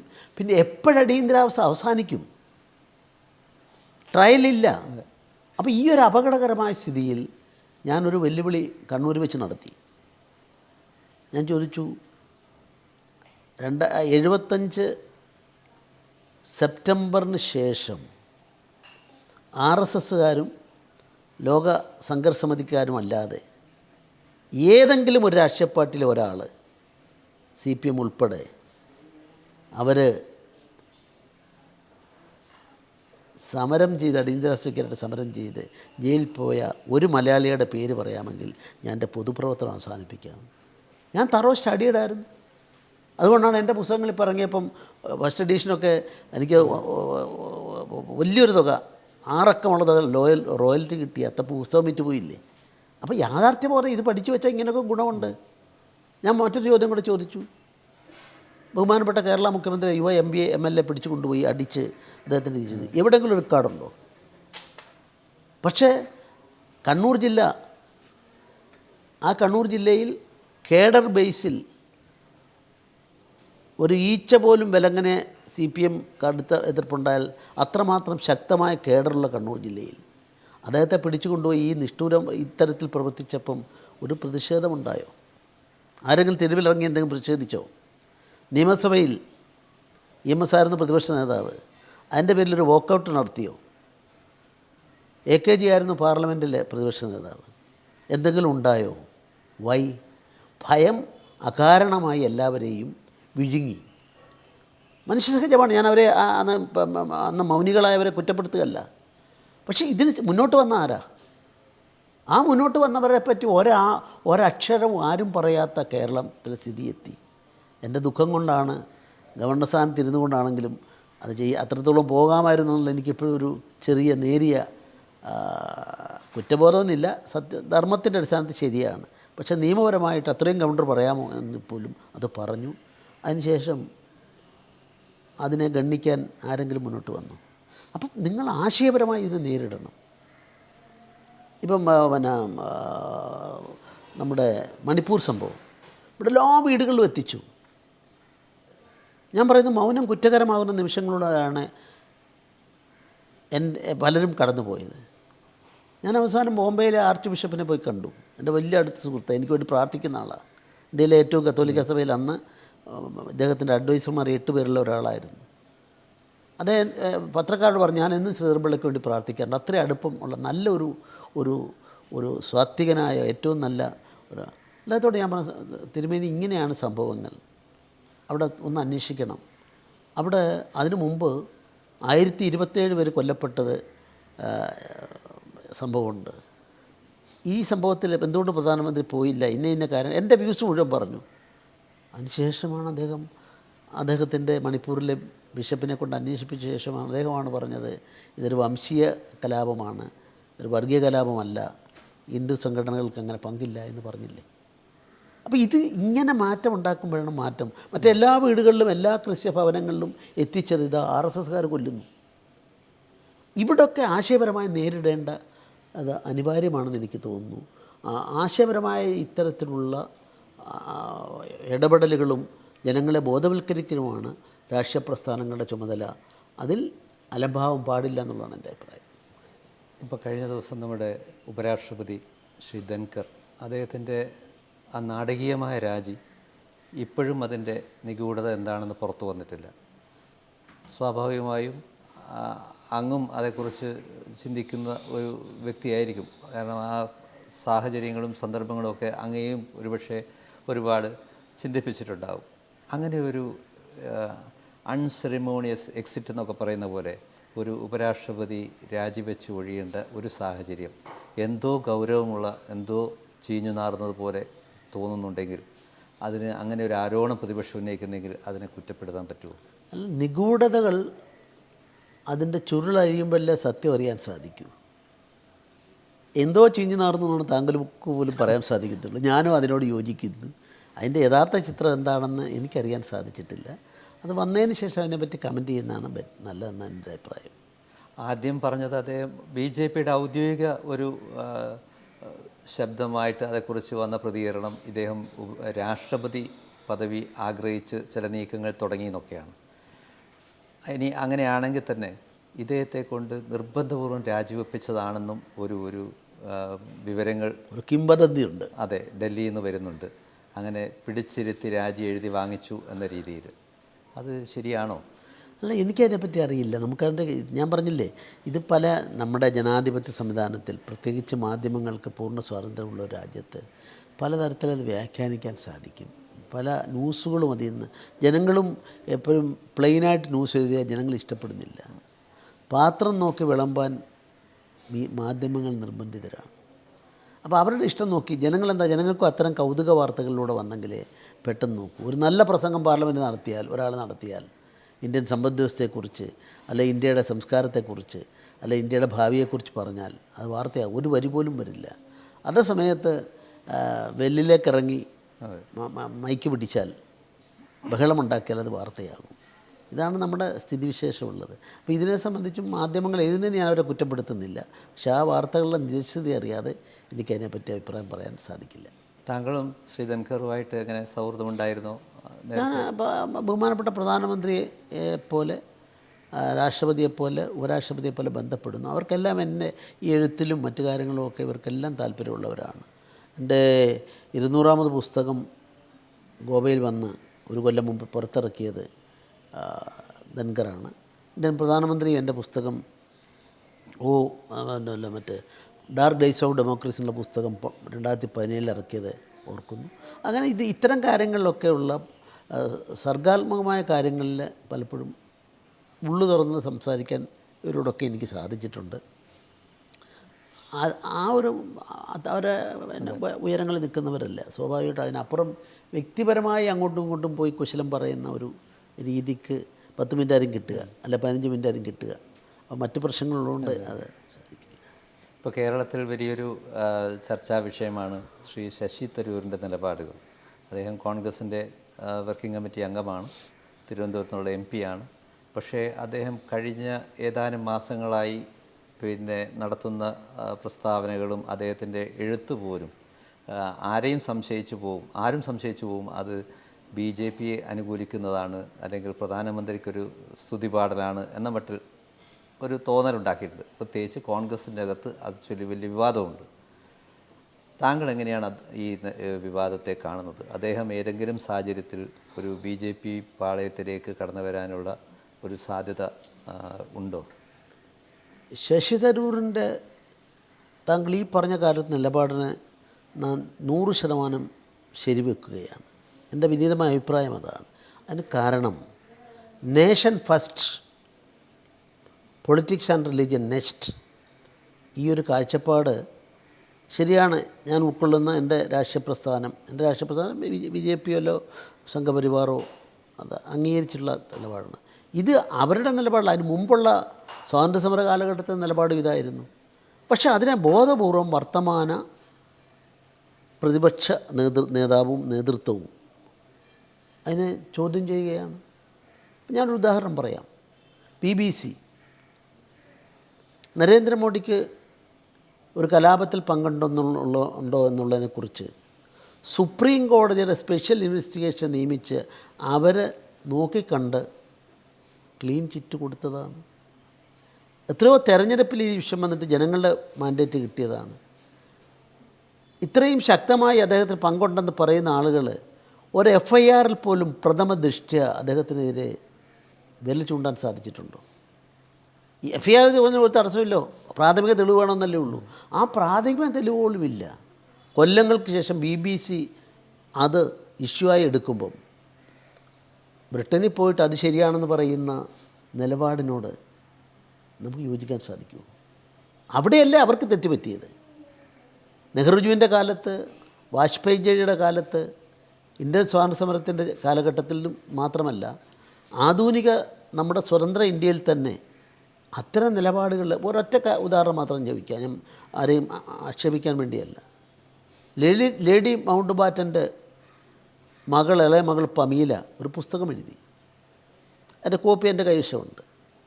ആ കോപ്പിയിൽ ഒരു പോർഷൻ മാറ്റിയതാണ് പിന്നീട്. ആ പുസ്തകം ഇന്ത്യയിൽ മരവിപ്പിച്ചു. അലിഗേഷൻ വളരെ മോശപ്പെട്ടതായിരുന്നു.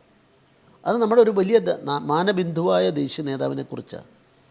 വാജ്പേയിയും അദ്വാനിയും ജനസംഘവും RSS സ്വീകരിച്ച നിലപാടെന്താ? ദേശീയ മാനബിന്ദുക്കളായ നേതാക്കന്മാർ അവരുടെ ഒരു എന്തെങ്കിലും വൈകല്യമുണ്ടെന്നൊരു വിദേശി പറഞ്ഞാൽ അതിനെ പ്രചരിപ്പിക്കലല്ല നമ്മൾ വേണ്ടത്. മഹത്വം കേവലം താക്കോൽപ്പഴത്തിലൂടെ നോക്കി ആരെങ്കിലും ആക്ഷേപിക്കുന്നതല്ല. അങ്ങനെ ആ പുസ്തകത്തെ മരവിപ്പിക്കാൻ കൂട്ടുനിന്നത് പ്രധാന പ്രതിപക്ഷമായിരുന്ന BJP ആണ്. വിദേശത്ത് പോയിട്ട് ഏതെങ്കിലും ഒരാൾ അന്നത്തെ ഇന്ദിരാഗാന്ധിയെക്കുറിച്ചോ അല്ലെങ്കിൽ നെഹ്റുജിയുടെ തെറ്റുകളെക്കുറിച്ചോ അല്ലെങ്കിൽ അപഭ്രംശം സംഭവിച്ചു പോയ ഒട്ടേറെ സംഭവങ്ങൾ ഇന്ത്യയിൽ നടന്നിട്ട് ഏതെങ്കിലും ഒരു സംഭവം വിദേശത്ത് വെച്ചു, അത് നമ്മുടെ ട്രഡീഷനാണ്. അവിടെ പോയാൽ നമ്മളന്നേരം കോൺഗ്രസ് ആണോ BJP ആണോ ട്രഷറി ബെഞ്ചാണോ പ്രതിപക്ഷമാണോ നോക്കിയിട്ടല്ല, രാജ്യത്തിൻ്റെ ഐക്യമാണ്. അതുകൊണ്ടാണ് അദ്ദേഹം പറഞ്ഞത്, എനിക്ക് ഈ ഇഷ്യൂവിനെ സംബന്ധിച്ചിടത്തോളം നേഷൻ ഫസ്റ്റ്, മറ്റെല്ലാം രണ്ടാമതാണ്. ഞാൻ കോൺഗ്രസിൽ നിന്നും പുറത്തു പോകുന്നില്ല, പക്ഷേ ഇത് പറയും എന്ന് പറഞ്ഞില്ല. ആ പറഞ്ഞ കാര്യങ്ങൾ യുക്തിഭദ്രമാണെന്ന് നോക്കേണ്ടത്. അതേസമയത്ത് മറ്റൊരു ഭാഗം ആരോ അറിയിക്കാതെ ആരോടും പറയാതെ പോയിട്ട് വിദേശങ്ങളിൽ യഥേഷ്ടം പോകുന്നതും വരുന്ന ആരെങ്കിലും അറിയോ? ഞാൻ ആളുടെ പേരൊന്നും പറയുന്നില്ല. അപ്പോൾ ഇങ്ങനെയുള്ള കാര്യങ്ങൾ വേണ്ടേ? കേരളത്തിൻ്റെ സംഭവം ഞാൻ പറഞ്ഞാൽ അത് അപമാനിക്കലാകും, അതുകൊണ്ട് ഞാൻ പറയുന്നില്ല. കോട്ടയത്ത് വന്നിട്ട് പോലീസിൻ്റെ സഹായത്തോടെ പോലീസുകാരെ കാവൽ നിർത്തിക്കൊണ്ട് ഒരു യുവതിയും രണ്ടുപേരും നേതാക്കന്മാരും താമസിച്ചില്ലേ? ഇതൊക്കെ നമ്മുടെ ധാർമ്മികത ചിന്തിക്കേണ്ടതാണ്. ആരെപ്പറ്റിയല്ല, വ്യക്തിപരമല്ല പറയുന്നത്. നമ്മൾ ഇത്തരം കാര്യങ്ങളിൽ ധർമാധിഷ്ഠിത രാഷ്ട്രീയത്തിൻ്റെ വ്യക്താക്കളാകണം. അതുകൊണ്ടാണ് അടൽ ബിഹാരി വാജ്പേയി ആദ്യമായി പാർലമെൻറ്റിൽ എത്തിയപ്പോൾ അദ്ദേഹം വലിയ പ്രശസ്തനായിരുന്നില്ല, ചെറിയ ജനസംഘത്തിൻ്റെ ആളായിരുന്നു. ആ ജനസംഘത്തിൻ്റെ ആളായിരുന്ന അവസരത്തിൽ നെഹ്റുജിയെ അതിനിശിതമായി വിമർശിച്ചുകൊണ്ട് രണ്ടുപേരാണ്, രാം മനോഹർ ലോഹിയും വാജ്പേയിയുമാണ് ഏറ്റവും അദ്ദേഹത്തെ ഇളക്കി മറിച്ച് അദ്ദേഹത്തെ കുലുക്കിയ പ്രസംഗങ്ങൾ നടത്തിയിട്ടുള്ളത്. ആ പ്രസംഗം നടത്തി അന്നേരം വൈകുന്നേരം നെഹ്റുജി അക്ഷരാർത്ഥത്തിൽ അദ്ദേഹം വിഷമിച്ചു പോയിട്ടുണ്ടാവും എന്ന് ഞാൻ പറയുന്നു. പക്ഷെ അത് കഴിഞ്ഞ് പോരുമ്പം വെൽ ഡൺ ബൈ ബോയ് എന്ന് പാർലമെൻറ്റ് അവസാനം അന്നത്തെ ദിവസം കഴിയുമ്പം തോളത്ത് തട്ടുന്നു. ഇതൊരു ജനാധിപത്യമാണ്. ഈ ജനാധിപത്യം ഒരു ജീവിതശൈലിയായി സ്വീകരിക്കാൻ സാധിക്കണം. മറിച്ച് അവിടെ പോയിട്ട് അമേരിക്കയിലും വിദേശ രാജ്യങ്ങളിലും പോയിട്ട് അമേരിക്കയിൽ ആരാണ് അതിന് പിന്നിലെന്നുള്ളതിനെ പറ്റിയൊക്കെ ഒരുപാട് വാർത്തകൾ വന്നിട്ടുണ്ട് ഇത്തരം കാര്യങ്ങളിൽ. അങ്ങനെ പോകുമ്പോൾ നമ്മുടെ രാജ്യ താല്പര്യങ്ങളാണ് ഹനിക്കപ്പെടുന്നത്. അതിൻ്റെ ഭാഗത്ത് ഇപ്പം എഴുത്തിലും വായനയിലും അന്താരാഷ്ട്ര രംഗത്തും ഏറ്റവും ശ്രദ്ധേയനായ, ഏറ്റവും കോൺട്രിബ്യൂട്ട് ചെയ്യാൻ സാധിക്കുന്ന ഒരാൾ, ആ ആളിനെ എന്നുള്ള നിലയ്ക്ക് ശശി തരൂരിനെ ഞാൻ മാനിക്കുന്നു. അദ്ദേഹം ഈ ഒരു ഇഷ്യൂവിൽ, മറ്റു കാര്യങ്ങളിലല്ല, ഈ ഒരു ഇഷ്യൂവിൽ ഞാൻ അദ്ദേഹത്തിൻ്റെ നിലപാട് ശരിയാണെന്ന് വിശ്വസിക്കുന്നു. അല്ല, ഇപ്പം പറഞ്ഞല്ലോ, നെഹ്റുവിൻ്റെ കാലത്ത് നെഹ്റുവിനെ രാം മനോഹർ ലോഹിയും അല്ലെങ്കിൽ JP പോലുള്ള ആളുകൾ അതിനിശ്ചിതമായി വിമർശിച്ചിട്ടുണ്ട്. അതൊരു രാഷ്ട്രീയ വിമർശനമായിരുന്നു. പക്ഷേ അടുത്ത കാലത്ത് നമ്മുടെ ആദ്യത്തെ പ്രധാനമന്ത്രി, അതുപോലെ ഇന്ത്യ കണ്ടിട്ടുള്ള അന്നത്തെ സ്വാതന്ത്ര്യ സമര സേനാനികളിൽ ഏറ്റവും പ്രമുഖൻ, നമ്മുടെ സ്വാതന്ത്ര്യ സമര പ്രസ്ഥാനത്തിന് നേതൃത്വം നൽകിയത്, നെഹ്റുവിനെതിരായി നടക്കുന്ന വിമർശനങ്ങൾ അതൊരു രാഷ്ട്രീയ വിമർശനമെന്നോ അല്ലെങ്കിൽ ഏതെങ്കിലും രീതിയിലൊരു വിമർശനമെന്നോ പോലും പറയാൻ പറ്റുമോ? അത്രയേറെ തരംതാണ രീതിയിലുള്ളൊരു ആരോപണങ്ങളും പ്രത്യാരോപണവുമായിട്ടല്ലേ ഞാൻ പ്രത്യേകിച്ച് പറയേണ്ട കാര്യമില്ലല്ലോ ഇന്ന് രാജ്യത്ത് ഉടനീളം നടക്കുന്നത്. നെഹ്റുവിൻ്റെ ഓർമ്മകൾ പോലും പിഴുതു മാറ്റി നീക്കാനാണ് പല ഘട്ടങ്ങളിലും ശ്രമിക്കുന്നത്. അതൊരു അടിസ്ഥാനമില്ലാത്ത രാഷ്ട്രീയ ആരോപണമാണ്. ഒരിക്കലും നെഹ്റുജിയെ എവിടെയെങ്കിലും അങ്ങനെ മാറ്റിവെച്ചിട്ടുണ്ടെന്ന് പറയാൻ സാധിക്കില്ല. പക്ഷേ ഒരു രാജ്യത്ത് വളർത്തിക്കൊണ്ടുവന്ന ഒരു രീതി, അദ്ദേഹത്തിൻ്റെ കുടുംബത്തിൻ്റെ പിന്മുറക്കാർ അവരുടെ കുടുംബത്തിൻ്റെ സ്വത്താക്കി ഇത് മാറ്റാനുള്ള ശ്രമം, ഇത് ഞാൻ പറയുന്നത് തെളിവുകളുടെ അടിസ്ഥാനത്തിലാണ്. അടിയന്തരാവസ്ഥ പ്രഖ്യാപിച്ചു. എന്താ പറഞ്ഞത്? ഇന്ദിരയാണ് ഇന്ത്യ, ഇന്ത്യയാണ് ഇന്ദിര. അവർ ഒരു 21 മാസക്കാലം ഈ രാജ്യം ജനങ്ങളുടേതല്ല, തൻ്റേതാണെന്നുള്ള, അതല്ലേ അതിനെപ്പറ്റിയുള്ള റിപ്പോർട്ടുകളുടെ അടിസ്ഥാനത്തിൽ അവരതിൽ സഹകരിച്ചു. പക്ഷെ ഒരിക്കൽ പോലും അവരതിൽ എനിക്ക് എക്സംഷനുണ്ട്, ഞാൻ അതിനെപ്പറ്റി പറയില്ല എന്ന് ശാഠ്യം പിടിച്ചു. അങ്ങനെയല്ലേ ഷാ കമ്മീഷൻ മുമ്പാകെ ഉണ്ടായിട്ടുള്ളത്? എത്ര ആളുകളെ വേട്ടയാടിയത്. I would like to say, ലോകത്ത് ഇൻഫർമേഷണൽ ഓട്ടോക്രസി കൊണ്ടുവന്നത് ശ്രീമതി ഗാന്ധി 1975-ലാണ്. അതിന് മുമ്പുള്ള നടന്ന കാര്യങ്ങളെല്ലാം ഇപ്പോൾ എനിക്ക് പറയാവുന്നതുകൊണ്ട് ഞാൻ പറയുകയാണ്. 69-ൽ സ്വന്തം പാർട്ടി അതിൻ്റെ കമ്മിറ്റി കൂടിയിട്ട് ഒരാളെ ഏകകണ്ഠമായി രാഷ്ട്രപതി സ്ഥാനത്തേക്ക് സജീവ് റെഡ്ഡിയെ വെച്ചു. ഇലക്ഷൻ്റെ നടക്കേണ്ട തലേദിവസം VB ഗിരി കമ്മ്യൂണിസ്റ്റ് അല്ലെങ്കിൽ എല്ലാം സപ്പോർട്ട് ചെയ്യുന്നൊരു കാൻഡിഡേറ്റായിരുന്നു. ഇലക്ഷൻ്റെ തലേദിവസം നോമിനേഷൻ പേപ്പർ ഒപ്പിട്ട് കൊടുത്തയാൾ, പ്രപ്പോസ് ചെയ്തയാൾ, അല്ല സെക്കൻഡ് ചെയ്യാനുള്ള ആൾ, അവർ എന്താ ചെയ്ത് എല്ലാവരോടും നിർദ്ദേശം കൊടുത്തു VB ഗിരിക്ക് വോട്ട് കൊടുക്കാൻ. അതിന് വല്ല പേരുണ്ടാവും, മനസാക്ഷി വോട്ടോ, ഞാൻ അതിലേക്കല്ല കിടക്കുന്നത്. അപ്പോൾ എവിടെയാണ് നമ്മുടെ ധാർമ്മിക രാഷ്ട്രീയത്തിൽ അടിത്തറ തകർന്നത്? ഇപ്പോൾ സാധാരണ ആൾക്കാർ അത് നാട്ടിൻപുറത്ത് ചെയ്താൽ താങ്കളുടെ ഗ്രാമത്തിലും എൻ്റെ ഗ്രാമത്തിലും ഒക്കെ പറയുന്നൊരു വാക്കുണ്ട്, അത് നമുക്ക് ഉപയോഗിക്കാൻ പാടില്ല. ഒരു നോമിനേഷൻ പേപ്പറിൽ പോലും ഒപ്പിട്ട് കൊടുത്ത് എല്ലാം കഴിഞ്ഞ് 0 അവറിൽ ലാസ്റ്റിൽ എങ്ങനെ ചെയ്താൽ? അധാർമികത അവിടുന്ന് തുടങ്ങുന്നു. നഗർവാല എങ്ങനെ കൊല്ലപ്പെട്ടു? നഗർവാലയുടെ കേസ് അന്വേഷിച്ച ഓഫീസർ എങ്ങനെ ജീപ്പിടിച്ച് കൊല്ലപ്പെട്ടു? ഇതെല്ലാം ഇത്തരത്തിലുള്ള എത്ര സംഭവമുണ്ട്. എന്നിട്ടും അടൽ ബിഹാരി വാജ്പേയി ബംഗ്ലാദേശ് യുദ്ധവും മറ്റും വന്ന സാഹചര്യം വന്നപ്പം ദുർഗാന്ന് വിളിച്ചു എന്നുള്ളത് ഉണ്ടോ ഇല്ലയോ എന്നുള്ളത് എനിക്കറിയില്ല. അവരുടെ പിന്നിൽ അണിനിരക്കാനാണ്. നഗർവാല സംഭവത്തിലെ ശ്രദ്ധേയമായ വാജ്പേയിജിയുടെ പ്രസംഗത്തിൽ അവർ വേർത്ത് ഏതാനും ദിവസങ്ങൾ കഴിയുമ്പോഴേക്കും ഇത് വന്നു. No, let us together for the country എന്ന് പറഞ്ഞ ഒരു രാഷ്ട്രീയ സംസ്കാരമുണ്ട്. നെഹ്റുജിയെ അതിനിശ്ചിതമായി വിമർശിച്ച ആളാരാ? ഡോക്ടർ രാമനോർ ലോഹിയ. അതേ പറഞ്ഞില്ലേ, 4 അണ കൊണ്ട് മറ്റുള്ള ജീവിക്കണം, താങ്കൾ എങ്ങനെ മുഖത്ത് നോക്കി. അക്ഷരാർത്ഥത്തിൽ ഇവരൊക്കെ ചെയ്തിട്ടുള്ളത് വിമർശിച്ചിട്ടുണ്ട്. ഈ വിമർശിക്കാൻ അവകാശമുണ്ട്. ആ വിമർശനം തൊട്ടുകൂടാ. വിമർശനത്തിന് അതീതനാണ് ആരെങ്കിലും, നെഹ്റു ആയാലും അല്ലെങ്കിൽ ആരായാലും എന്ന് ഞാൻ കരുതുന്നില്ല. ശശി തരൂരുമായിട്ട് ഏതെങ്കിലും സാഹചര്യത്തിൽ ഈ വിവാദങ്ങൾ വന്ന സമയത്ത് താങ്കൾ വ്യക്തിപരമായി സംസാരിക്കുകയോ ഫോണിൽ സംസാരിക്കുകയോ കൂടിക്കാഴ്ച നടക്കുകയോ ഉണ്ടായിട്ടുണ്ടോ? സ്വകാര്യതകളൊന്നും നമ്മൾ ആരോട് പറയാൻ പാടില്ലല്ലോ, അതുകൊണ്ട് എൻ്റെ ഞാൻ അതിലേക്ക് കടക്കുന്നില്ല. അദ്ദേഹം ഏതെങ്കിലും ഒരു സാഹചര്യത്തിൽ BJPയിലേക്ക് കടന്നു വരുമെന്ന് താങ്കൾ പ്രതീക്ഷിക്കുന്നുണ്ടോ? എനിക്കൊരു പ്രവാചകനാകാൻ സാധിക്കില്ല. പക്ഷെ ഒരു കാര്യം ഞാൻ പറയാം, ഇന്ന് ചെയ്യുന്ന ഈ വിദേശത്തൊക്കെ പോയി ഇത്തരത്തിൽ രാജ്യ താല്പര്യങ്ങൾക്കെതിരായ ശക്തികളെ ഡയറക്റ്റ്ലി ഓർ ഇൻഡയറക്റ്റ്ലി പിന്തുണയ്ക്കുന്ന സമീപനം ശരിയല്ല. ഇത് ഞാൻ മാത്രമല്ല പറയുന്നത്, പഴയ വിദേശകാര്യമന്ത്രി അദ്ദേഹം ഈ അഭിപ്രായം പറഞ്ഞിട്ടുണ്ട്. ഒരുപാട് ആളുകൾ പറയുന്നു. നാളെ കോൺഗ്രസ്സിൽ അങ്ങനെ ഉള്ളവർ ഒരുപക്ഷെ കോൺഗ്രസ് രാഷ്ട്രീയത്തിലെ അകത്തളങ്ങളിൽ അതൊക്കെ വ്യത്യസ്തമായ ചിന്താധാരകളും വ്യത്യസ്തമായ രാഷ്ട്രീയ പാർട്ടികളുമൊക്കെ മാറിയാൽ അത്ഭുതപ്പെടാനില്ല. കേരളത്തിൽ തന്നെ ഒന്നുകൂടെ രാജ്ഭവനുമായിട്ട് ബന്ധപ്പെട്ട വിഷയം വരുമ്പോൾ നമ്മുടെ പല കേരളത്തിന് അർഹതപ്പെട്ട ഫണ്ടുകൾ പല തുകയും കേന്ദ്രം നൽകുന്നില്ല എന്നൊരു ആരോപണം ഇപ്പോൾ കേരളത്തിൽ വളരെ ശക്തമായി ഉയർന്നു വരുന്നുണ്ട് വിവിധ പദ്ധതികളുടെ കാര്യത്തിൽ. പക്ഷേ അത്തരം വിഷയങ്ങളിലൊക്കെ നേരത്തെ പറഞ്ഞ പോലെ ഒരു സ്റ്റേറ്റിൻ്റെ താല്പര്യത്തിനനുസരിച്ച് നിൽക്കാൻ ഇവിടുത്തെ കക്ഷി രാഷ്ട്രീയം മറന്നുകൊണ്ട് കൂടെ നിൽക്കേണ്ടവരൊക്കെ അവിടെയും രാഷ്ട്രീയ പ്രചരണം നടത്തിക്കൊണ്ട് കേന്ദ്രം തരാത്തതിനെ ന്യായീകരിക്കുന്ന ഒരു സാഹചര്യമാണ് ഇവിടെ കാണുന്നത്.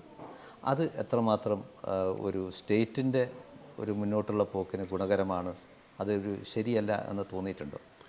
കേരളത്തിലെ ഇപ്പോൾ ഭരിക്കുന്ന പാർട്ടിയുടെ അടിസ്ഥാനപരമായ നിലപാട് തന്നെ ഗവർണർ വേണ്ട. അവരൊരിക്കലും ഇന്ത്യൻ ഭരണഘടനയെപ്പറ്റി പറഞ്ഞത് എന്താ? ജനങ്ങൾക്ക് അംഗീകരിക്കാൻ നിർവാഹമില്ലാത്ത ഭരണഘടന എന്ന് പറഞ്ഞതാണ്. ഏതാണ്ട് 2 കൊല്ലക്കാലം സ്ട്രിക്ട്ലി സ്പീക്കിംഗ് അവർ ബോയ്ക്കോട്ട് ചെയ്തു എന്ന് പറയാൻ പറ്റില്ല. അങ്ങനെ ആഹ്വാനം കൊടുത്തായിട്ട് അവരുടെ രേഖകളിൽ കാണുന്നില്ല. പക്ഷേ അവർ നിസ്സഹകരിച്ചില്ലേ? അവരുടെ നിലപാടെന്തായിരുന്നു? ഇന്ത്യൻ ഭരണഘടനയെപ്പറ്റി അവർ പറഞ്ഞിട്ടുള്ളത് എന്താ? നല്ല ഭരണഘടനയെന്ന് പറഞ്ഞിട്ടുണ്ടോ? എന്നിട്ട് ഇപ്പോൾ ഒരു രാഷ്ട്രീയ പാർട്ടിയെ നിലനിൽക്കണമെങ്കിൽ അഫിഡവിറ്റ് കൊടുക്കണം. 88 മുതലോ മറ്റുള്ള നിയമമാണ്. അതുകൊണ്ട് ഭരണഘടന അംഗീകരിക്കുന്നു പറഞ്ഞ് എഴുതി കൊടുത്തിട്ട് അംഗീകൃത രാഷ്ട്രീയ പാർട്ടിയായിട്ട് മാറിയിരിക്കുന്നു. അപ്പോൾ അവരുടെ ആരോപണം എന്നും അങ്ങനെയാണ്. ഇത് സാധൂകരിച്ചിട്ടുണ്ടോ? ഏത് ഐറ്റത്തിലാണ് പൈസ കൊടുക്കാതിരുന്നതെന്നുള്ള അവർ പറയുന്നുണ്ടോ? വ്യക്തമായിട്ട് പറയുന്നുണ്ടോ? കാരണം സെൻട്രലിൻ്റെ എല്ലാ പദ്ധതികളും ജനക്ഷേമ പദ്ധതികളും സ്റ്റേറ്റിൽ കൂടെ നടപ്പാക്കുന്നത്. അതിനുവേണ്ടി കൊടുക്കേണ്ട ആദ്യഘട്ടം പൂർത്തീകരിച്ച സർട്ടിഫിക്കറ്റ് കിട്ടിയാൽ സെക്കൻഡ് ഘട്ടം കിട്ടുക. ഇങ്ങനെയാണ് മിക്കവാറും എന്നാണ് ഞാൻ അതിൻ്റെ മനസ്സിലാക്കിയിട്ടുള്ളത്. അപ്പോൾ അത് പൂർത്തീകരിച്ച് കൊടുക്കാതെ ഡിലേ വരുത്തുന്ന സ്റ്റേറ്റ് ആയതുകൊണ്ട് ചില ബ്ലോക്ക് ഉണ്ടായിട്ടുണ്ട്. അത് തിരുത്താൻ ശ്രമിക്കുകയാണ് വേണ്ടത്. പിന്നെ ഞങ്ങൾ പറഞ്ഞ ഒരു കാര്യം വളരെ ശരിയാണ്. നമ്മുടെ രാഷ്ട്രപതിയായിട്ട് ഡോക്ടർ അബ്ദുൽ കലാം വന്ന സമയത്ത് അദ്ദേഹം കേരളത്തെ വളരെ കാലം ജീവിച്ച ആളാണ്, അനുഭവമുള്ള ആളാണ്. അതായത് നമ്മുടെ നിയമസഭയെ അഭിസംബോധന ചെയ്തുകൊണ്ട് സംസാരിച്ചപ്പം ഒന്നാമത്തെ പോയിൻ്റ് എന്താ? കേരളത്തിലെ രാഷ്ട്രീയ അതിപ്രസരം വികസന രംഗത്തും മറ്റുമുള്ളത് ഒഴിവാക്കണമെന്നാണ്. ഇവിടെ എല്ലാം പൊളിറ്റിക്സാണ്. ഇപ്പം ഞാൻ 2 സംസ്ഥാനങ്ങൾ ഗവർണറായിരുന്നു. പക്ഷേ ഒരു വികസന കാര്യം വരുമ്പം അവരതിൻ്റെ പേരിൽ അതിൻ്റെ ലാഭവും നഷ്ടവും നോക്കിയിട്ട് വിലയിരുത്താറില്ല. ഇവിടെ അതിപ്രസരമാണ്. അതുകൊണ്ട് നമ്മുടെ വികസനത്തിൽ എല്ലാവരും ഒന്നിച്ച് നിൽക്കണം.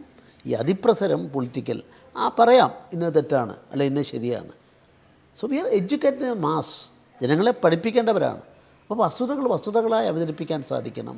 ഏത് രംഗത്താണ് അങ്ങനെ അർഹതപ്പെട്ടത് കേന്ദ്രം നിരാകരിച്ചതെന്നുള്ളത് സ്പെസിഫിക്കായിട്ട് അവർക്ക് പറയാൻ സാധിക്കില്ല. ഏതാ ആർക്കെങ്കിലും പറയാൻ സാധിക്കും? മറ്റ് ഘട്ടം ഘട്ടമായി ചെയ്യേണ്ട പരിപാടികളെ സംബന്ധിച്ചിടത്തോളം അതിൻ്റെ വായ്പാ പരിധിൻ്റെ കാര്യത്തിലാണ് ഈ വായ്പ എടുക്കുന്നത് തന്നെ അങ്ങേറ്റം ഇങ്ങനെ വഴിവിട്ട് വായ്പ എടുക്കുന്നതാണ് കേരളത്തിൻ്റെ ഏറ്റവും വലിയ ശാപം.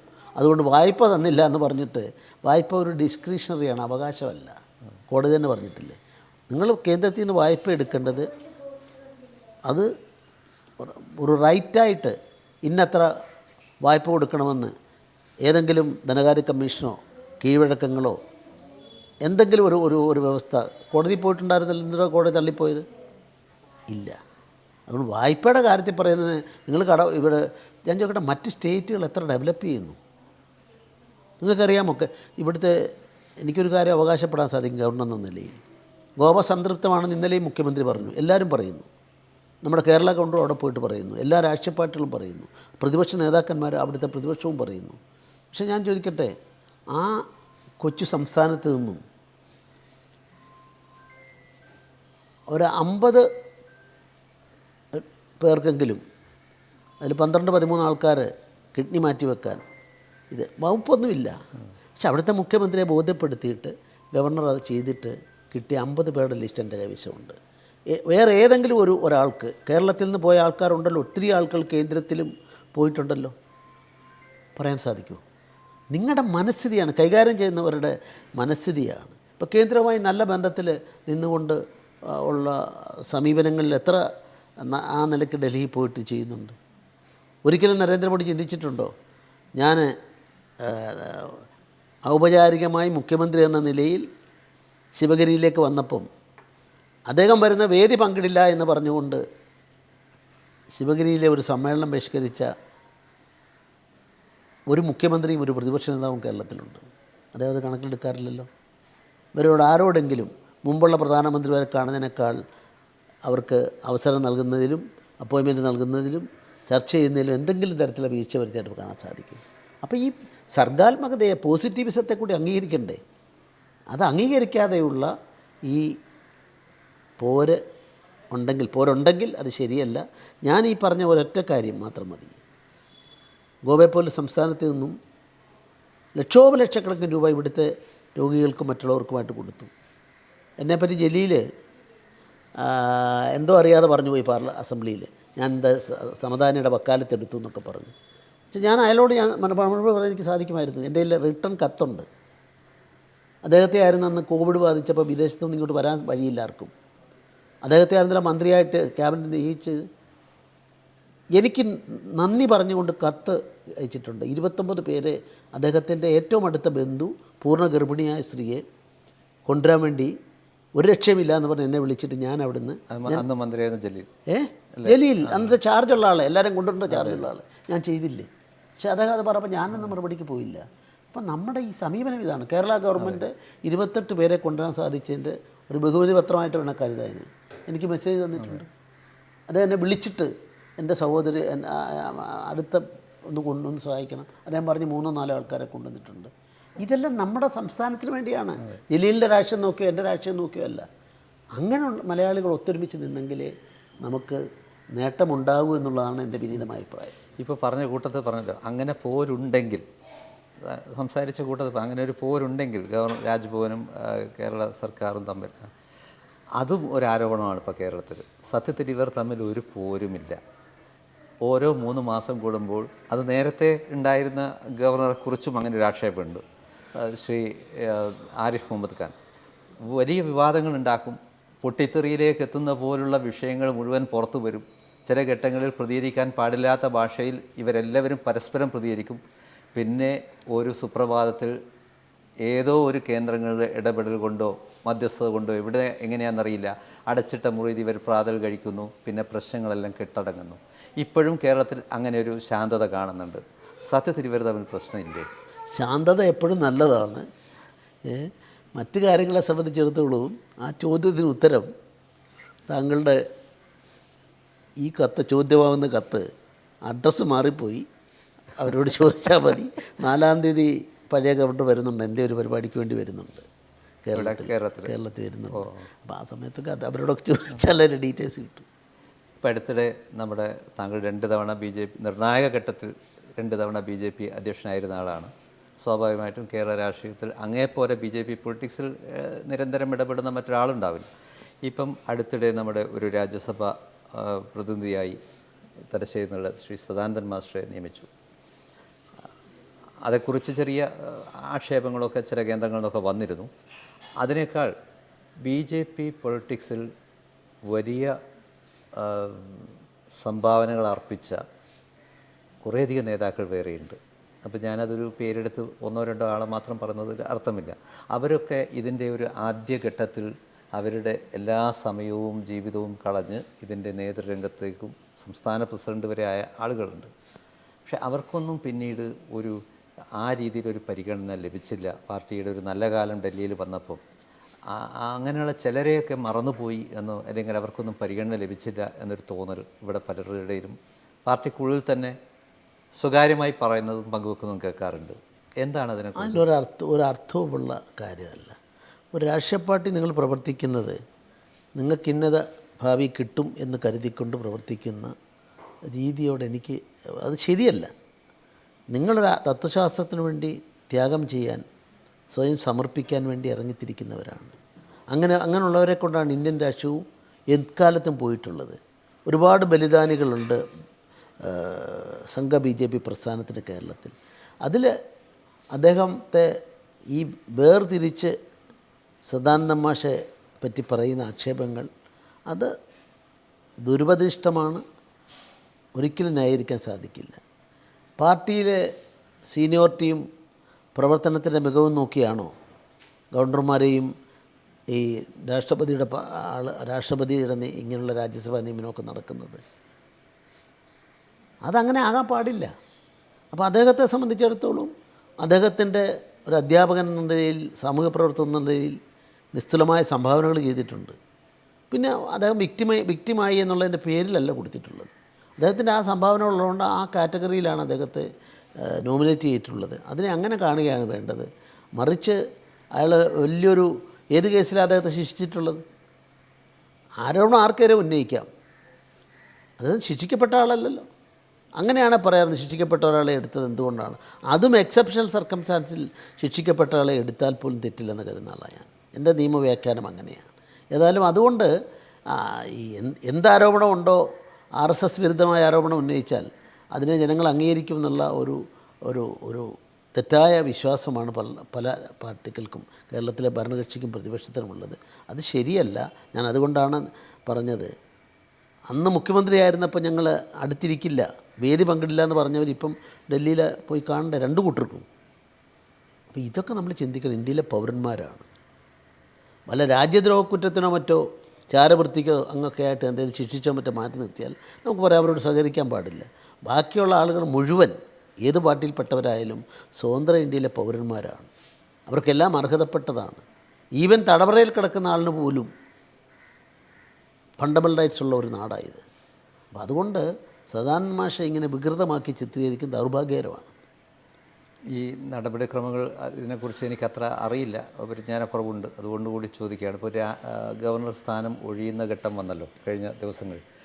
സ്വാഭാവികമായിട്ടും കേന്ദ്രത്തിൽ നിന്ന് പിന്നെ ആഭ്യന്തര വകുപ്പെന്നോ ആരെങ്കിലും അല്ലെങ്കിൽ ആഭ്യന്തരമന്ത്രിയോ മറ്റോ വിളിച്ച് ഇങ്ങനെ താങ്കൾ ഇനി തുടർച്ചയുണ്ടാവില്ല അല്ലെങ്കിൽ ഒഴിയേണ്ടി വരികയാണ്, അങ്ങനെ വല്ല അറിയിപ്പും വരാറുണ്ടോ?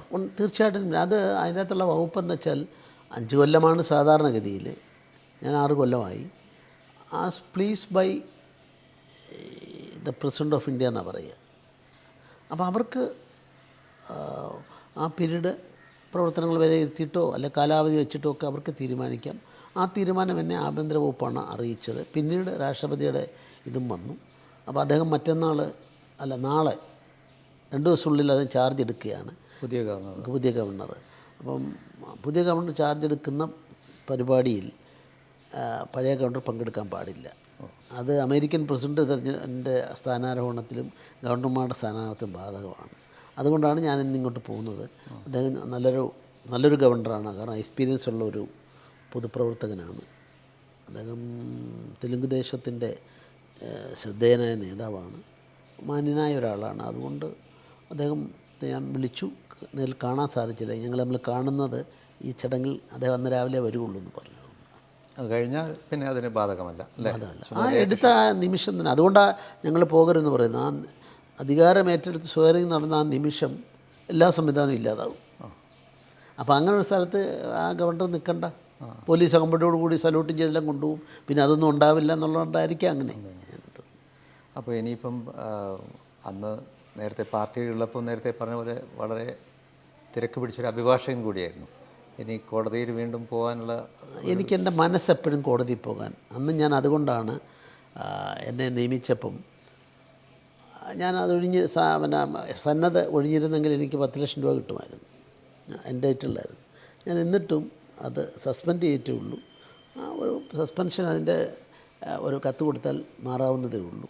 അപ്പോൾ അതുകൊണ്ട് ആ സാധ്യതയുണ്ട്. അതുപോലെ തന്നെ എഴുത്തിൻ്റെ മേലെ കൂടുതൽ ശ്രദ്ധിക്കാൻ എനിക്ക് എൻ്റേതായ ചിന്താഗതിയുണ്ട്.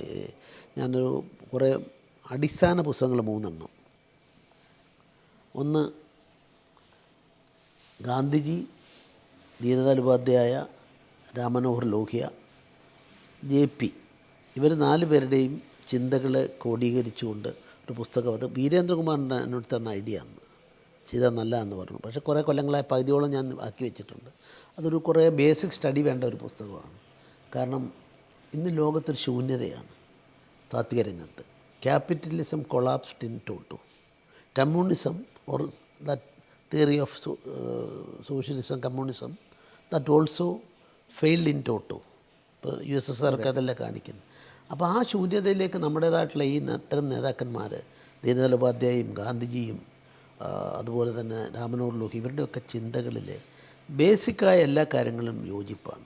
ദേശീയത, ഭാഷ, culture and forceful socialism nobody is accepting. അതുകൊണ്ടാണ് കമ്മ്യൂണിസ്റ്റ് രാജ്യങ്ങൾ നോക്കിക്കഴിഞ്ഞാൽ only one party, there is no opposition. That is why Ram Manohar Lohia stated that socialism I am not believing. So ഇതൊക്കെ ഒന്ന് കമ്പയർ ചെയ്ത സ്റ്റഡിക്ക് വേണ്ടിയുള്ള കൊല്ലങ്ങളായുള്ള ശ്രമമുണ്ട്. അത് കുറേ സമയം വേണ്ടി വരും, അതിനുള്ള തയ്യാറെടുപ്പുണ്ട്. പിന്നെ നമ്മുടെ ഈ തന്ത്രശാസ്ത്രത്തിൻ്റെ മേഖലയിൽ ഒറിജിനൽ കോൺട്രിബ്യൂട്ടർ എന്ന് പറയുന്നത് വാസ്തവത്തിൽ ഒരു സായിപ്പാണ്. അപ്പോൾ അതിൻ്റെ ഒരു റിസർച്ച് വർക്കിനോട് ബന്ധപ്പെട്ട കാര്യങ്ങളുണ്ട്. പിന്നെ ഈ ഞാൻ സന്ദർശിച്ച മരങ്ങളും അങ്ങനെയുള്ള, അപ്പോൾ അങ്ങനെ ഒരു 3-4 നല്ല പുസ്തകങ്ങൾ, ഒറിജിനൽ ആയിട്ടുള്ള ഒരു റിസർച്ച് പുസ്തകങ്ങൾ പോലുണ്ട്. അതിനുവേണ്ടി ശ്രമിക്കും. പിന്നെ അഭിഭാഷക വൃത്തി എൻ്റെ ഓഫീസ് ഇപ്പോഴും അവിടെ ഉണ്ട്, എറണാകുളത്തുണ്ട്. PS റംബിൾ അസോസിയേറ്റ്സ് ഇപ്പോഴും ഉണ്ട് അവിടെ. അതുകൊണ്ട് എനിക്ക് അതിനും പാറില്ല. പിന്നെ രാജനൈതിക രംഗത്ത് തീർച്ചയായിട്ടും എൻ്റെ മനസ്സ് എപ്പോഴും, ഞാൻ നേരത്തെ പറഞ്ഞ JPയുടെ പൊളിറ്റിക്സ്, ജനങ്ങളുടെ രാഷ്ട്രീയത്തിൽ നിന്ന് ഒരിക്കലും ഞാൻ ഒഴിഞ്ഞു മാറി നിൽക്കില്ല. പവർ പൊളിറ്റിക്സ് ഞാൻ അതിനെ സംബന്ധിച്ചിടത്തോളം അത് ആലോചിക്കേണ്ട വിഷയമാണ്. ഏതായാലും ജനകീയ രാഷ്ട്രീയത്തിൽ അങ്ങ് വീണ്ടും തുടർച്ചയായി ഉണ്ടാവട്ടെ, എന്നും പൊതുരംഗത്ത് നിറഞ്ഞു നിൽക്കട്ടെ എന്ന് ആശംസിച്ചുകൊണ്ട് നിർത്തുന്നു. Thank you very much.